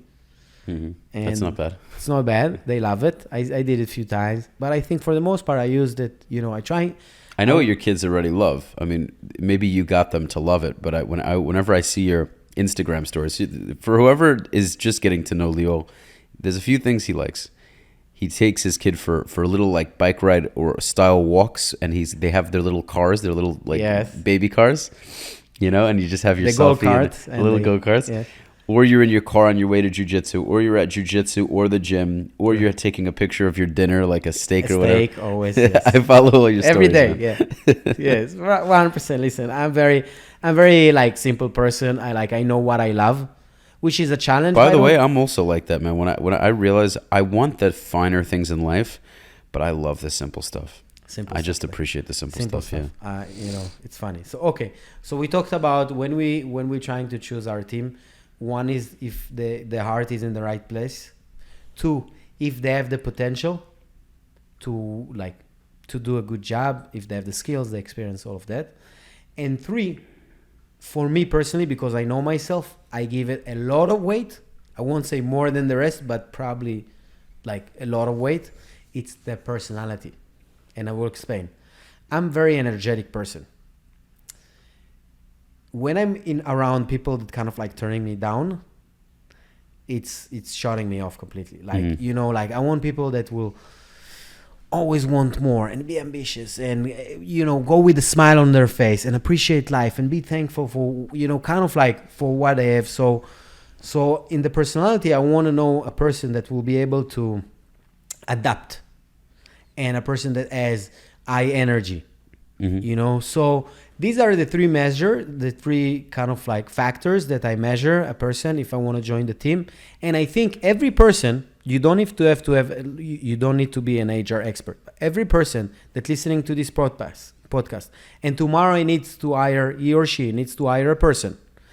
If they will measure these 3 things, their heart in the right place, if they have the potential to be successful based on their skills or experience, right, and their potential in general, and the personality, if they measure these 3 things in their own unique way, they're probably going to find much better candidate than not. Because again, I don't have the tools to know what questions I need to ask, those responses, and if it's right or wrong. I'm just kind of like very mindful for those 3 elements of heart, skills, and personality, that once, you know, it's easy for me to know if you're a good person, right? I can speak for myself. I guess every person can kind of like have a 5-minute conversation with anybody else, say this is a good guy or this is like schmuck, right? The second thing is like you speak with a person, right? You like this word. It's just funny how you pronounce it. An Hebrew word. It's like international. But well, schmuck is actually Yiddish. It's Yiddish, correct. So it's easy to know if this guy is a good guy or not. In general, we just have our own gut feeling or intuitions. Second is, you know, it's very easy to speak with a professional and know if he's like very, very good or he's like fine or doesn't know what he's talking about. I mean, in general, you get from 1 to 10, you get it somewhere on the spectrum. You will get an idea. Maybe he's a 10 and you think 8, but still, you know, somewhere there. You know, he's not going to be 1 and you will say 10. Right. So that's easier for me as intuitions without being an HR expert. And the second thing is personality. Do I feel good with this person when I'm around him? Right? And it's also something that easy to measure, you know, because there is a chemistry level that, of course, when I'm trying to hire to a position, I have like set of questions when I go through all those questions, but also I allow myself to navigate between that to if there is like some area that I want to get kind of like a secondary, I will say, opinion of myself, right? Because like something didn't align, so I'm kind of like go back and ask you again in a different way to make sure I kind of like measure all of that. So I think these 3 ways to select your team will help you to if you do find the right people, will help you to get the most out of your team. If you add also the way you lead the people and not micromanage them, people will be appreciative to your leadership style, that they will feel obligated to do more. Now, let me tell you this in addition, because going back to your question, how do you, person they get hourly rate, right? Salary, how do you get like more? And I think it's very simple for me. I'm relatively young and I progressed relatively quick in the ladder of like titles or my position, the opportunity I received, just because I always had this long-term vision. I said, if I can do less or I can do more, I will do more because I want to do more. Like, right. It's like, you want to be a millionaire? Why you don't live even like a millionaire? Why you wasting time on like video games and beers? 100. They don't do that. So same question I ask myself. You want to be successful? You want to be someone, right? So you better work and you better prove. And every day you have to prove yourself. That's another thing that I want to go into after, is saying no. Like what I listen to some very successful entrepreneurs, and they talk about one of the biggest powers of very wealthy and successful people is that they say no to almost everything. I want to give you, actually, it's one of my talking points. And that's something that I've gotten very good at over the past couple of years. But even now, some friends that love to socialize. I love to socialize. I love to go out when I go out, but I say no almost every single weekend. Barely go out. And friends will bug you about it. Come on, let's go, let's party. You never go out. And you have to have enough of a not give a fuckitude to say, I love you, man. You're great. I want to hang out with you. It'll have to be something, Friday night, Shabbat dinner, something more mellow. I'm not going out with you Saturday night. I'm not going out with you Sunday night. I'm not sitting on the beach with you all day Sunday. Nothing wrong with doing it, but I have things to do. I'm doing 3 podcasts today. I have other things I'm going to take care of, stuff for Monday and Tuesday, for the rest of the week. I have to send these things to get edited. I have things I got to do. I'm not sitting on the beach today. Most people are going to be chilling. I'm not doing it. It is what it is. I think it's a very valid point.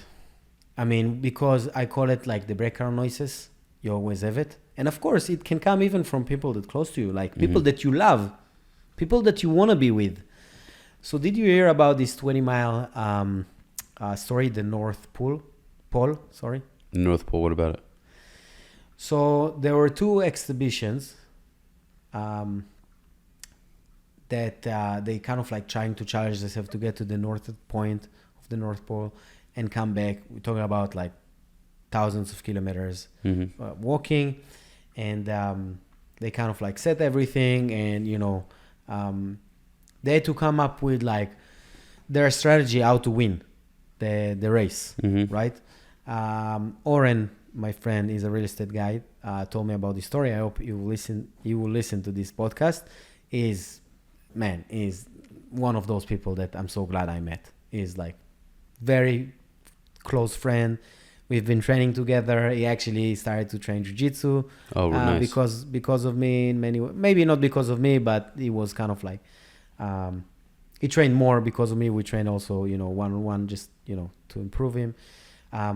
Great guy, super smart, super brilliant.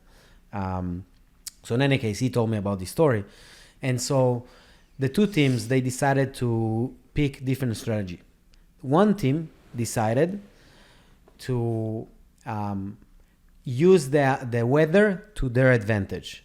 Meaning they said, if it's a stormy day, which you get a lot, this area, right, of the globe, then they will either kind of like stay in put, or they will go to a shorter run because they have to, advance by walking. The other team said, whatever it is that we are facing, every day we have to walk 20 miles. No matter if it's easy, then it's going to be an easier day. If it's hard, it's going to be a nightmare day. But every day, 20 miles.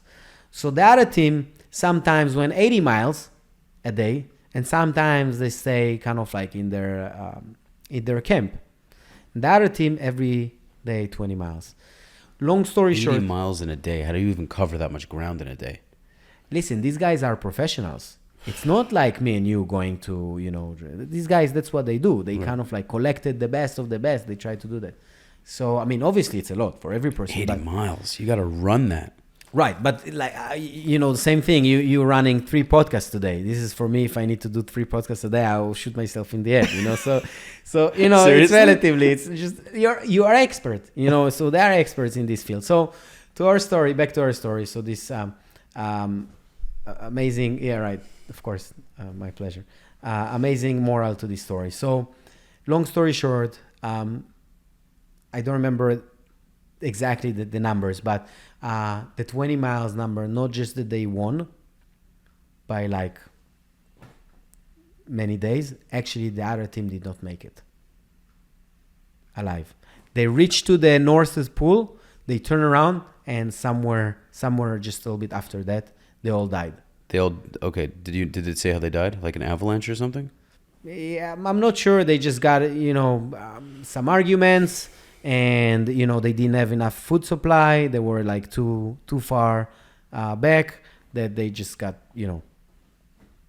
all the team lost their life. So I think it's like a very important lesson to learn that, we all want to have those rapid advances, but it's, we heard this phrase so many times. It's a marathon, not a sprint. Mm-hmm. So you have to have a plan. So when you hear those background noises, you have to think with yourself, is it this 80 miles opportunity? And what is my plan? Right? So for example, make it very simple. Once a week, you're going out. That's it. You want to do more too?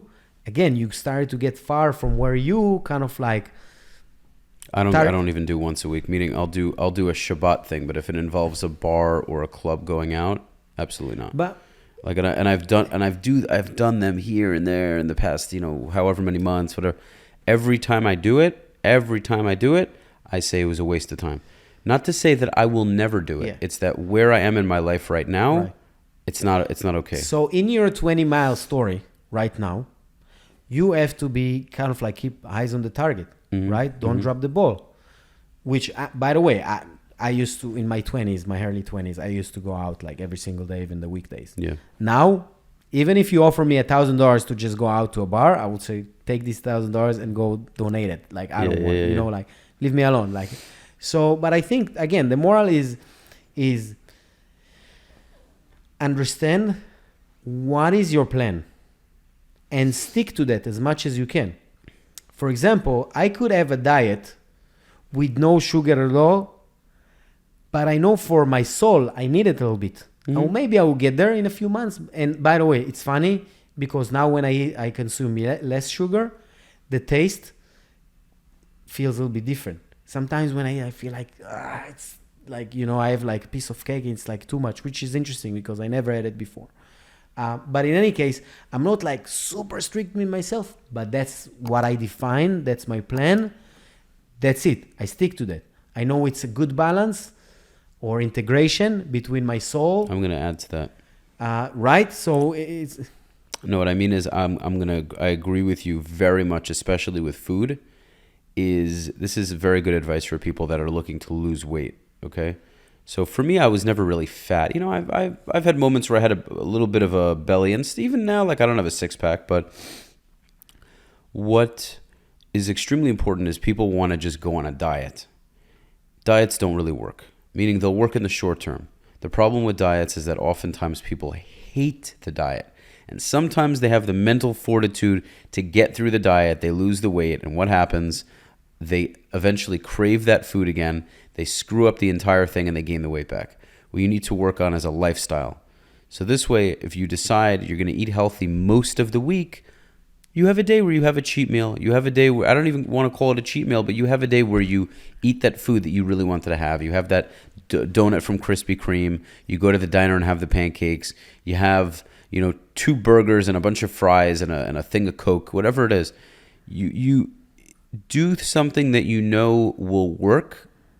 You don't have to drive yourself crazy, but it'll be sustainable over the long term, which will have a much better effect over the course of your life than if you do some fab diet for 30 days and then you screw the whole thing up and now you're back to being fat again.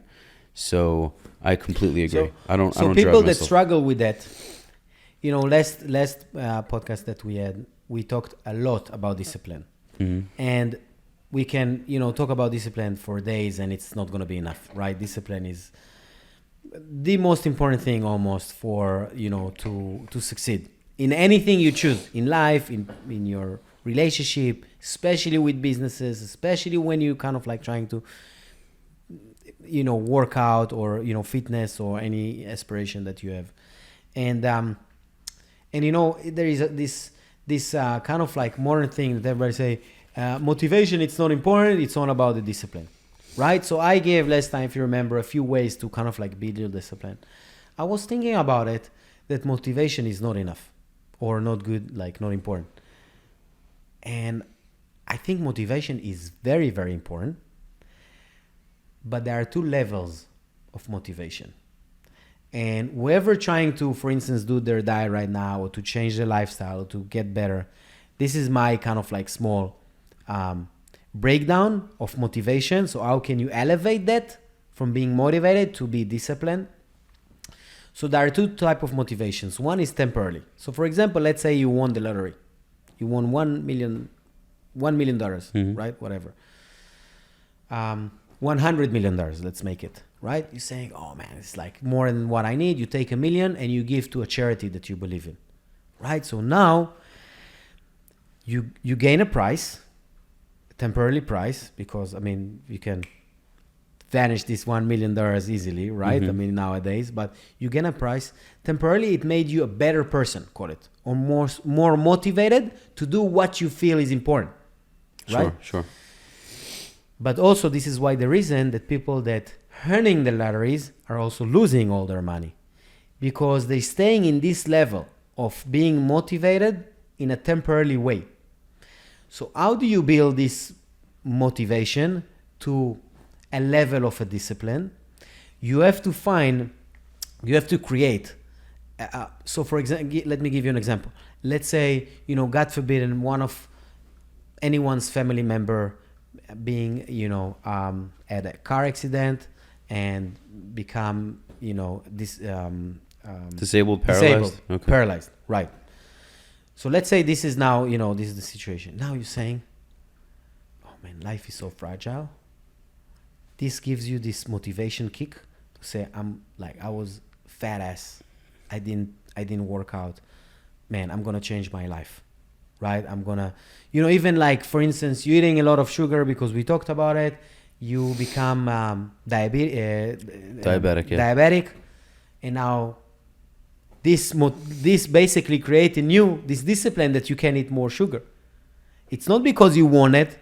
You don't want to die. It's not because you are a discipline, right? You don't want to die. So now it gives you this motivation that can create this discipline level. Right. So we all have to find these ways to make this temporary motivation kicks to like a discipline level, to really find what stands behind it and build based on that.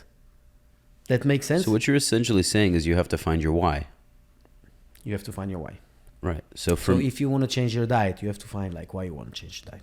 So my why, first off, my why for fitness is I want to look like a fucking animal. I want to look like a strong, built, intimidating, capable person. When I say intimidating, I don't mean in a bad way. I just mean that, of course, I don't want people to think that I'm easy to mess with. I also want to look strong and intimidating for my future wife and my kids, to protect them, for my own gain also, just to look respectable, so people take me seriously in business. When they meet me, they go, there's this guy, I have to remember his name. He has like this interesting name. I recently came across him, but I'll show you his videos, and I'll put the name here in the video. I can't remember his name, but anyway. I want to tell you something about it, because and this is where I think most of the people will answer, and this is where they can kind of like identify if it's like a temporary or this discipline level. So you said two things, which obviously it's subjective for you. So it's everything is right. I had plenty. Yeah, I had more. But you points. wanted one to feel like look strong. We all want to do that. Mm-hmm. Nobody's doing shit with that for the most part, besides the 1% pretty much on this planet, right? But you say also another thing, and this is the difference. You also wanted your kids and your family kind of like be proud of you. So the why, when you take, let's say now you're saying, you're trying to build discipline in yourself to go to work out because it's healthy and you kind of like trying to find. I've already built it. That's the beautiful part. I've already built the discipline. There are times where I don't really want to. Like there are days I wake up where it's like, I'd rather sleep in. But I've had that battle so many times with myself, and I've won that battle so many times. Right. Now it's easier. It's like, okay, dude, you know what happens when you don't go. You know you feel like shit when you don't go. It becomes habit. Now it's like, just get off your ass and go, because you're gonna feel better. You've done this shit a million times. Because I've disciplined myself so many times and I've won that battle, I can win the battle again. But if I lost that battle a million times, or I just the battle hasn't even occurred because I haven't even gone to the gym, it's that much harder to actually gain the discipline to make the right decision. So now at this point, it's easier to go than not go. Right, and that's exactly the point, because you found your why, mm-hmm. and your why was, I want to be healthy. I want to earn a few more years on my life. Or I want to be a role model for my kids or my family. And so therefore, you manage from this motivation that you say, oh man, I'm fat and I want to be amazing. Think about it, yeah. You build this discipline level, and it came from this motivation kick that you started in the beginning, but you channel that instead of like a temporary reason to like an infinity reason. And now it's embedded in you. It's like who you are right now. Every person that knows you right now know that you go a few times a week to the gym, mm-hmm. right? And you're trying to change your diet and so forth, so on. So it's this process when you're taking just like a motivation. Motivation is, again, by definition, is temporary, because now you're ups and downs. Now you're good, tomorrow you're not. Mm-hmm. So, or in an hour we're not. Right? Because you saw an asshole cutting you on the road and then ruin all your day, right? So again, but if you're disciplined, you say, okay, this is another bump, but I have to focus, eyes on the target, 20 miles. Don't let it, deflect you. Mm-hmm. Then another thing is,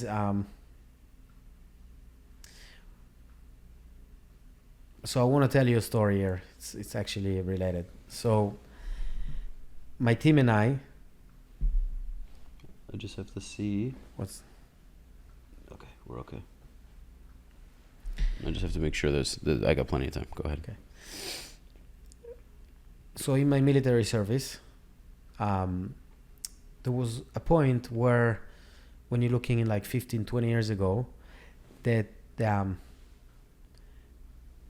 ships become like much, much bigger. I mean, it's obviously, over time, you're looking at the Titanic and the biggest ship right now, it looks like a small, a boat, right? A fishing boat comparing to what it is today. So we decided, like in my unit, to change the protocol of how to take over like a ship, basically, right? And you heard this, the Marmara, and you're the Carine, all those stories. Well, for whoever, let's kind of give it an idea, context for whoever doesn't understand. So, when was the Mavi Marmara, the flotilla, with Hezbollah? When the Marmara, was that? I think was 2016. 2016. Yeah. Okay.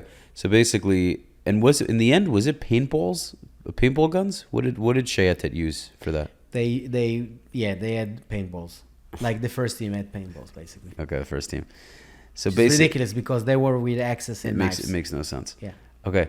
So there was a shipment. There was a supposed shipment of Lebanese terrorists, just so people have context, called Hezbollah, and they were coming toward, was it Gaza? They said we're going to Gaza. The Gaza border, and they were claiming that they were just humanitarians bringing aid and food and whatnot. Which they have zero supply in their boats. Zero. Nothing. They Okay. it was just provocative move by them. Right. So supposedly they had weapons on them, right? Meaning not just weapons in their hands, but they actually had shipments of like weapons. No. They didn't have like weapons. I mean, like to deliver, but they basically just did to break the siege, so to speak, and say like we can make it. But they Right. knew that the Israel government will never allow that. Right. Right. So the Shayetet goal was to kind of like overtake the ship and to turn it back. Basically, wasn't like nothing more than that. Definitely check it out So- online. It's a pretty cool video. Yeah. So in any case, the first team came with paintballs. They slide down and people started to stop them. I actually heard a guy that became a television star in Israel.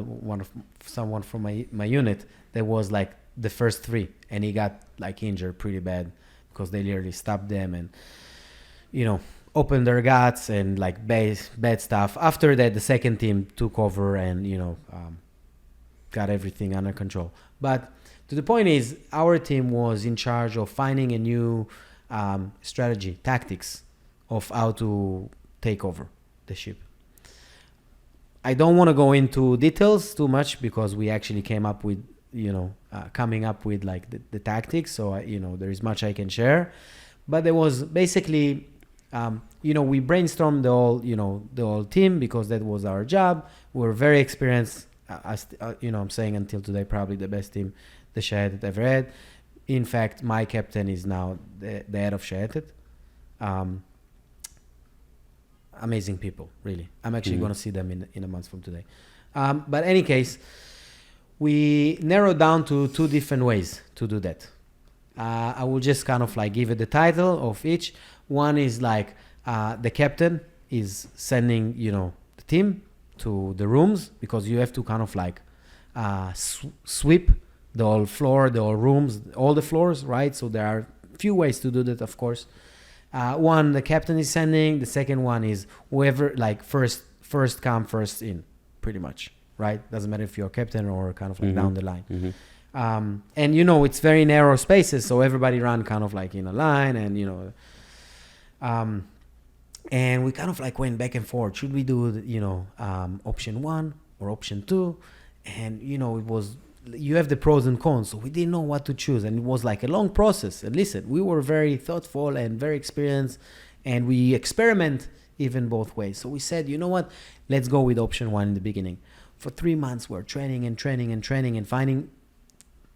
to write literally the protocol. After 3 months we said, listen, there are like still a few cons here, let's pick the other way. So we went to option two. Now we wasted all this time with option one. Now we're going with option two. We're going for 3-4 months. We're going option two. Hey, listen, there's some cons here that we didn't have in the first one. So we went back to the first one. After a few times go back and forth, and I'm telling you, like, this was like a long process. We were investing a lot of resources, a lot of time, a lot of expertise. Look, essentially the goal is to find the best, the best practice. So it's fine that we took our time, and it's fine that the whole process took time. But what we really learned is that at this point, when we back and forth, if it would have stick with one, doesn't matter type one or like the option one or option two, we would have become experts already in this option. So we would have kind of like the cons that every option has will be so reduced because our ways to handle that and know that these are the cons, so we have to pay attention to that solves the problem.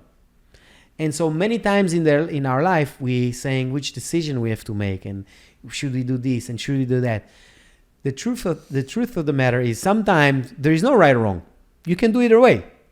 You gain here and you gain here. The question is, what is, like, again, it's, you can always argue what is right and what is wrong. The point is just make a decision and stick to that. Right? So whatever you make a decision with your food, make sure it's something that is actually going to work for you, that's going to take in consideration all your needs, all your, mental health, all your condition, or your work, your maybe financial even situation. Whatever you make a decision and take everything, in factor everything, just stick with it.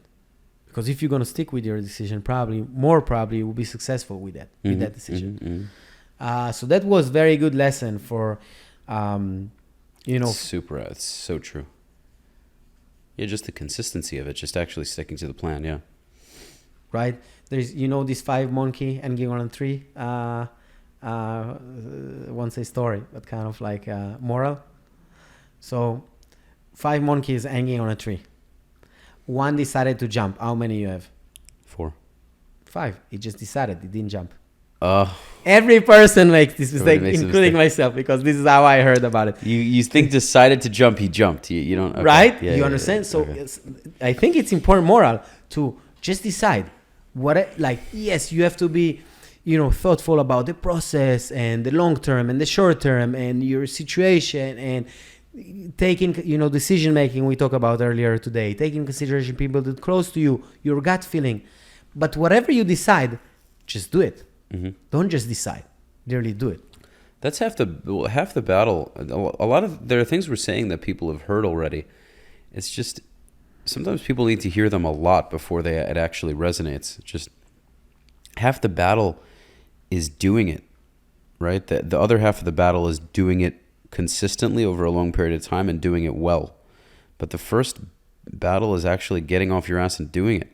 Most people have so many dreams and goals. Like, I want. You know how many times, man, I went to the army, I had American friends saying, oh yeah, I wanted to go. I should have gone. Okay. Then podcast. I'd love to start a podcast. Every friend I know that wants to start a podcast, none of them started one. Even I mentioned that, by the way, right? Yeah. Everybody. Oh, and I'm just like, hey man, when you do it, give me a call. Happy to help you. In the back of my mind, I know that he's probably not going to do it. Not even because I doubt the person. I mean, if I know the person's a person that usually doesn't do what they say they're going to do, then I just don't believe them. But if I think they are the kind of person that will do what they say they're going to do, I still doubt them, because doing something like this is just you cannot have instant gratification. Like, you have to have delayed gratification, because it could happen very early on, but more likely than not, it's going to take a long time before you start to see. You want to hear something funny? One, I 100% agree with you. I think every person will agree with you. It's like fundamentally that's how we work, right?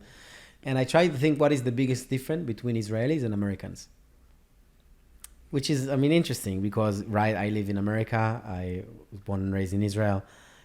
I don't know India. I don't know Canada. I don't know South America. I know Israel and I know America because this is where I was living in. So I can only compare it to what I know. So the biggest difference, and I want to think that I'm trying at least to be the best version of each, because again, you have pros and cons in every culture, right? Israelis are very like, let's just do it. So in terms of decision, they're just taking a decision and they go for it. This is why startups, like, the Startup Nation and, all the things that we know about startups, so successful, the Israelis, because they literally facing a dilemma and they just take a decision and they try to stick on that. I think even in the military, when I learned that moral, right, it's maybe even culturally, it's kind of like the way you do things in Israel. They just have more balls. Yeah, I don't know if more balls, but they more quick to take decisions, which is related to a little bit, with the no that you mentioned before, because also no, it's a decision, right? Not knowing. And I think Steve Jobs really, talked about that the best decision they ever made was when they said no to opportunities, because it kept them kind of like focused on what they try to achieve. And he says it's like it was phenomenal opportunities, but we did what we did, so we had to focus on that. So the Israelis are much more quick with decisions.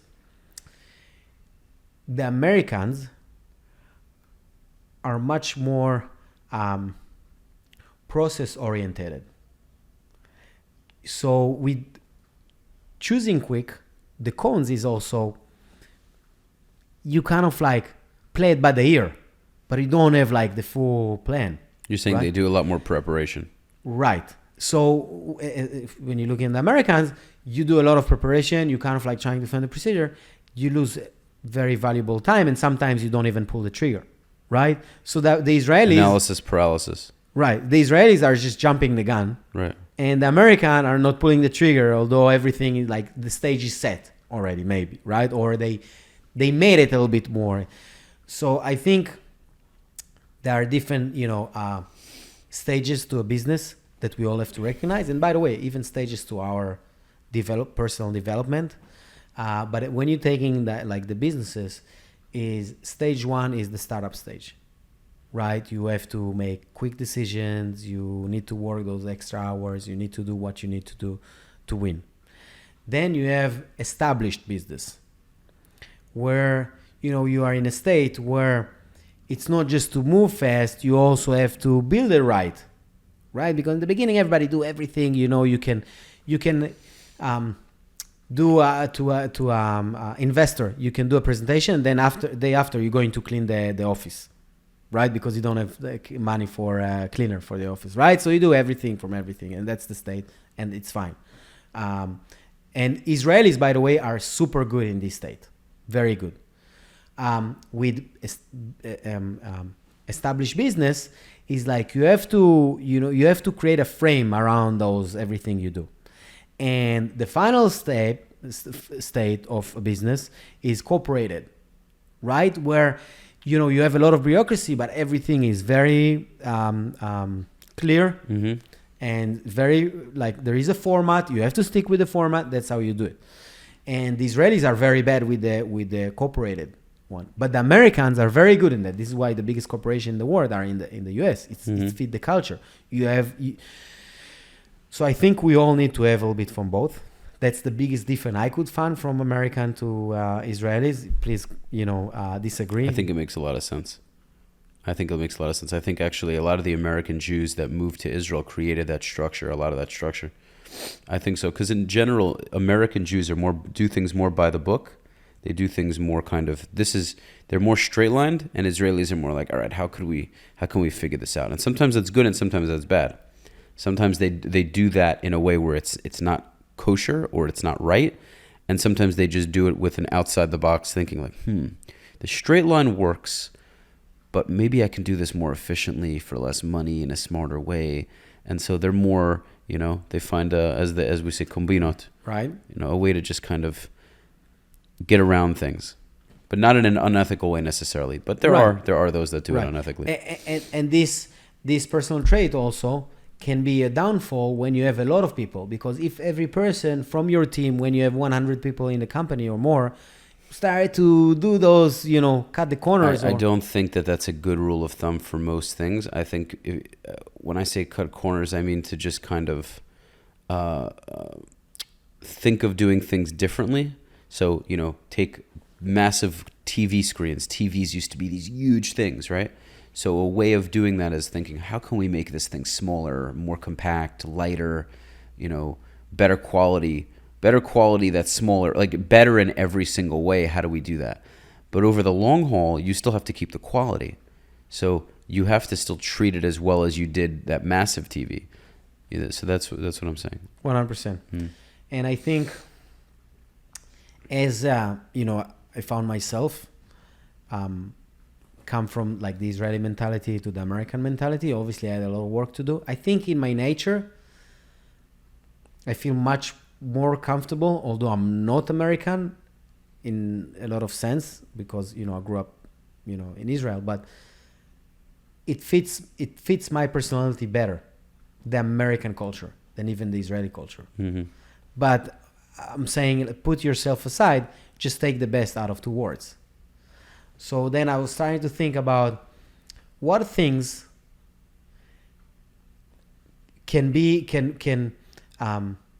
how you become successful, whatever it is. It can be, your career. It can be your relationship. It can be fitness. It can be anything you're trying to learn in life, right? Any field of your life. What are the few things that, separate between the successful and the maybe unsuccessful, less successful people? And I came down to 4 different kind of like topics that makes the difference. And all the 4 are relevant, but the majority of the people focus on the first 2, Some successful people focus on the third also, and the most successful people I know good in the fourth too. So the first one is knowledge. The more bank of information you have in your head, the more successful you're gonna be. Real estate, you need to know, maybe what is the square footage price for, in Miami Beach, and maybe sometimes also in Hollywood, because you have deals in both places. So basically, the more knowledge you have, the better you can become, right? The second thing is skills, right? You did so many deals in Hollywood that now you know the codes and the things that sometimes the city that is very different than a different place, right?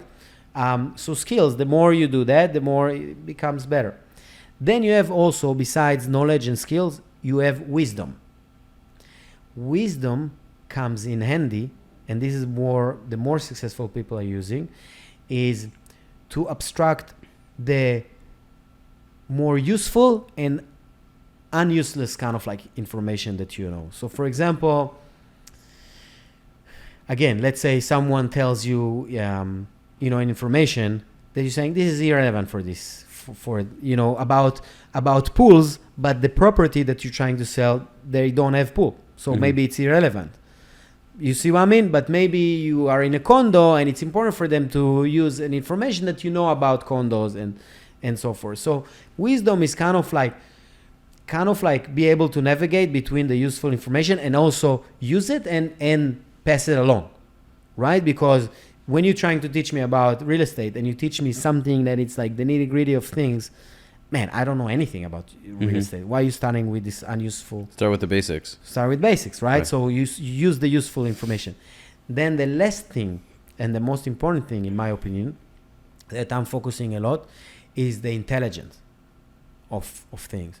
And this is basically a skill by itself, that what you're doing, you abstract concepts from one field to another. So for instance, if I learn how to teach people in martial arts and I'm a good coach, then everything that's relevant to be a good leader or manager or even a good parent, I can take those things and just copy paste, just give it a little bit different context. But it's the principle, right? I know what makes a good coach, and I know what makes a challenging class. Like the question that you asked me, how do you make the most out of your team, or what makes you a better leader? How you can direct your people better, right? So I literally took those concepts, and you can simulate those ones to everything you do. And I think, again, most of the people focusing on the knowledge and the skill, it's important, it's basics. But when you start to be mindful for the wisdom, what useful information you need to know. And by the way, when people ask me about jiu-jitsu, how you become so good so fast. I got my black belt after 7 years. 6.5 years, which is like, again, like I heard maybe faster routes, but that may be a wrestling background. So, but it's relatively very, very fast. And the reason is, I see a lot of people going to YouTube to learn new moves. What I learned early on, that, let's say there is a fantastic move that it's very good for if you have weight advantage. Very valid, like it's legit, right? You're a big dude. There are moves that for big dudes that can give you the edge on like lighter people, right? I'm not a big dude. So when I saw those moves, I was smart enough to say, this is useless for me right now. Right. Maybe down the line, but now there is, there is all the information out there in the world. You just need to open YouTube or Google, ChatGPT, right, to get the access to every piece of knowledge there is in the world. So now you don't have the time to read everything, so you have to focus on the useful information to make you successful. And then the last level is, you're not going to know everything, but then sometimes, and especially as a leader, as a manager, as a businessman, you will face HR. Like I never learned HR. So I had to come up with a formula that I abstract from a different field that I learned that helped me to be better in this, right? Even to a level. You don't have to become an expert, but again, you abstract those principles or concepts from one field to another, and it's kind of like it's easier for you to navigate and to be more successful. And so I think this is fundamentally, related to, the difference between different states of business. You have to take, you have to focus on where you are. Also, when you have job interview, when you want to hire, and when you want to start a podcast, you have to take, all these useful and the knowledge and the skills and mentors that can help you with getting those decisions easier. This is how it's all connected. It's important. These are good points. Yeah. Let's see. Hold on. I want to make sure my mic's working. Okay. Yeah, they're all awesome. They're all very, very. They're very good points. And we need to. We need to be, the more we think about those different aspects, different segues, the better we'll become. And it becomes, sometimes people ask me about, for example, the Jewish Federation or maybe Jiu-Jitsu and other thing. I'm in a point where my speech or my spiel is so good. So what I'm doing is I'm trying to come up with it, like I'm trying to challenge myself. Mm-hmm. So obviously, when I give kind of like my A spiel, it's like easier to understand. But like I don't want to be like just like a robot, repeat myself. I want to challenge myself even when I explain that. And by the way, sometimes the other person care about other things. So I need to focus my, your organization can do a lot of things. Right. So, for instance, let's say you do constructions and you meet a client, and this client cares about the little details, right? And your company is like the best company, but because the prices also, right? Because you have very competitive prices. You can't talk with him only about the prices. It will be actually a red flag for him because he cares about the small details. So you have to adjust your spiel to more useful information for this individual, right? Because my wife works with clients that they care about the internal design and less care about whatever, right? So or which contractor or what the price or something like that. So she has to focus on what is important. So she has the skills, she has the knowledge, and she has the wisdom to know what is useful. And she knows that because she's intelligent enough to understand that previously she met different clients and that was important for them. So by asking a question, she already know what is important for the client, right? So she go for a meeting and she said, before you tell me anything, what is the most important thing for you? And the person tells you. And now you know how to deflect the conversation, where to focus. She's finding the pain point and she's finding motivation. She's seeing what's important to them. Yeah, that's super important. It also shows the client that she cares, as opposed to just giving her like, well, we have discounts. Well, did you know that we do this? Did you know? I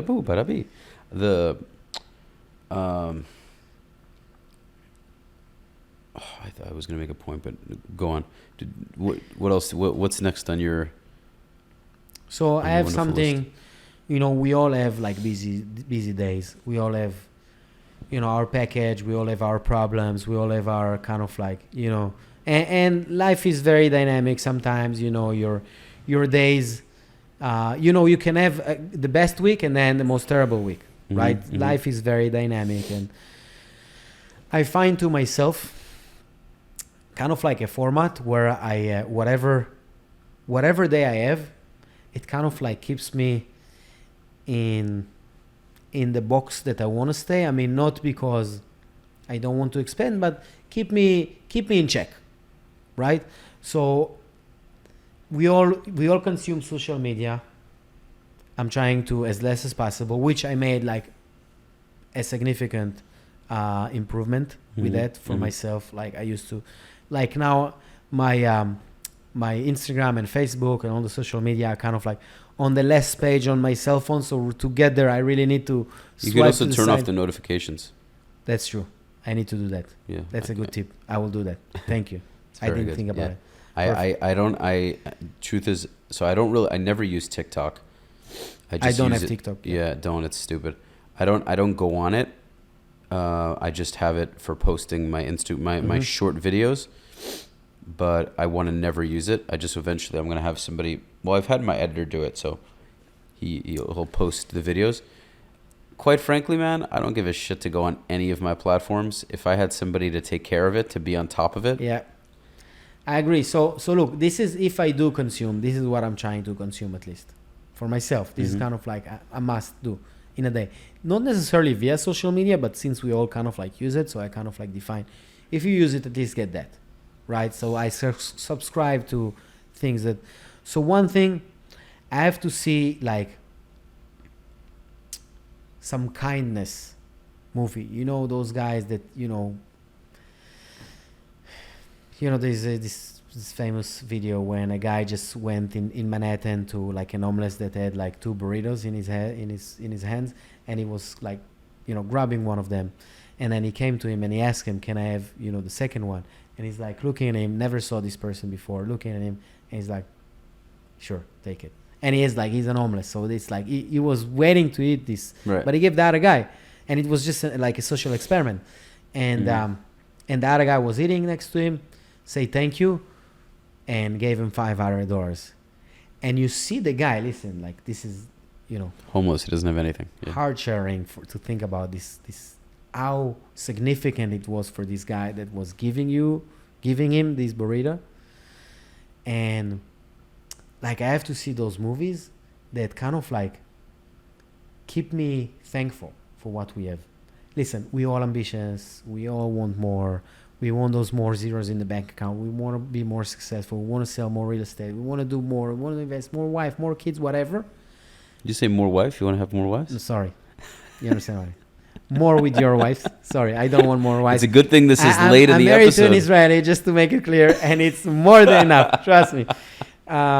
It's a good thing we're hours into this episode, because if this was in the first 5 minutes, as soon as you come home, no, it's fine. yo, The one thing I know about my wife, she knows me well enough. But in any case, to be thankful for what we have. I think we all need to be appreciative enough to wake up in the morning, and I'm not talking about like spirituality and all of that. Listen, just stay focused, but also be thankful for what we have. Right? Things can be much more south than what they are. So that's one thing. absolutely. Then the second thing is motivation to show me that there is always more. So kind of like, don't settle don't be a mediocre. Like there is like push, right? Which is funny because it's literally on the other side of the spectrum, but I need to see it. I need to get this reminder from myself that there are, you need to be thankful, but also you need to keep driving forward and keep, motivate yourself to be a better human. So be happy with what you have, but not satisfied. Correct. Be appreciative that you have what you have, and be thankful and show gratitude. And keep have this hunger. Yes. We need to, we like we talked before. I don't want to be on the beach, even if I have all the money in the world. I don't want to sit in the beach and do nothing. No I want to contribute something to my family, Also, to the world. If no, go on. I cut you off in the best moment. No, yeah, but again, the point is, it's not mutually exclusive. You can be thankful for what you have, but you can be very driven to achieve more. I think it's very human thing. Right. And the last piece is to learn every day something new, a new fact. Just it can be a small thing about the animal kingdom, about a field that crypto, about banking system, about whatever. Just learn a new fact, right? So once I get these 3 things in a day, I know it was a good day for myself. I'm thankful, I'm driven, and I'm keep improving, continuous improvement, right? So I have these 3 things. Everything I do is, I know I'm on the good course of things, and I will change it if not, and I can always improve it. But at least I have these 3 fundamental points with myself that I'm kind of like staying in check. That makes perfect sense. Yeah. There's so much. That's great. I agree. Right. Okay. So are there any other things that you wanted to cover? Do you think we covered a lot of ground? I think, yeah, I mean, we cover. I mean, yeah, it was interesting. We cover a lot of things.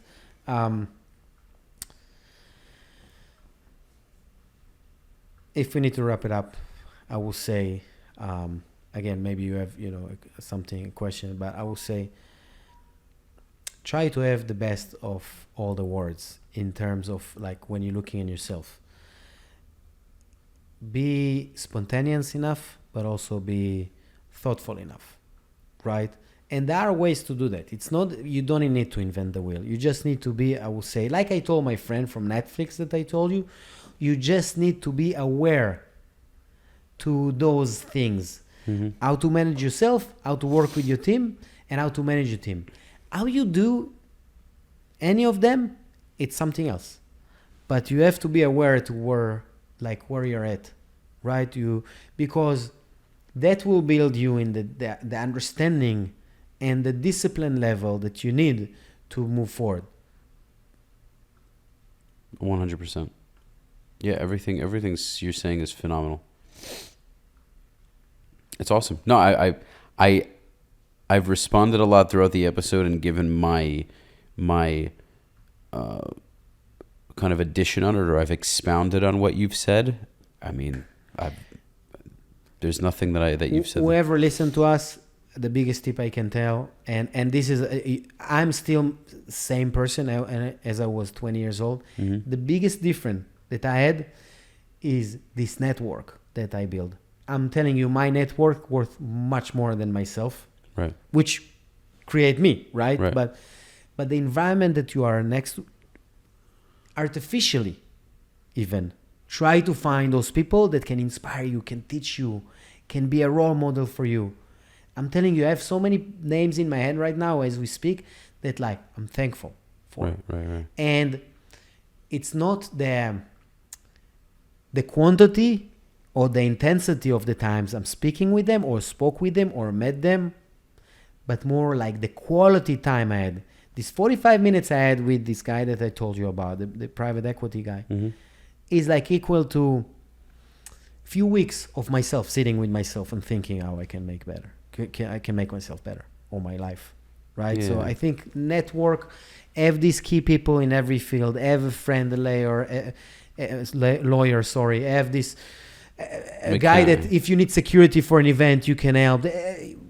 Every aspect, have all of them, so you can really create like a very good, strong circle around you. Mm-hmm. And whatever kind of like life is tackling you, you'll be able to handle. You always have a guy. Yeah, you always have somebody. A go-to guy. And you can always use me if you need a guy. That's something else. And if I know a guy, I know a guy who knows a guy. Yeah, exactly. Which is, by the way, as important as you need. Yeah, and then eventually I can do the same for you if you don't have a guy. Well, so yeah. I was thinking about real estate also. So we need to talk about offline. Sounds good. I want to, thinking about my next step. I have, but it's a different conversation, I guess. I like the conversation. Yeah, I know. I'm always happy about it. But I will say that, I know Rafi for since our first episode, we was, I'm organizing a lunch next Friday. So with a few friends, quality friends, you're going to be there too. Sounds great. Sounds awesome. But Rafi is, as I said, two things that are indication for people that are, on the route to become successful is if they are curious enough and if they love to learn. The fact that you have this person and hear all those personality and every single that's been here, and I was listening to all the episodes since we were here. Maybe one more because I was in Israel, but you are there, and I think you're inspiration. I mean, even for myself, like I always thought, I share with you, having my own podcast. The only reason I want to do it to kind of like leave a legacy or some lessons to my kids more than like anything else. But man, you're creating your future, and I think nobody can take it from you. It's like you grinding, you doing it. It's an inspiration for me. And I know real estate, you are like go-to person. So I wanted to give a shout out to you, although it's your podcast, and Appreciate you. Yeah, of Thank course. you, man. Thank you. I love you, man.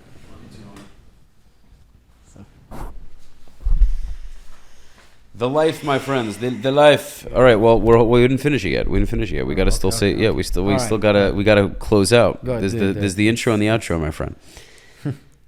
Thank you guys for watching. I hope for whoever made it this far that it was worth your while and that you got tons of value. Remember again, if you need any real estate related needs, if you would like to just meet me for coffee and discuss anything, whether it be real estate related or not, feel free to leave a comment on the YouTube channel saying, hey man, would love to get in touch with you.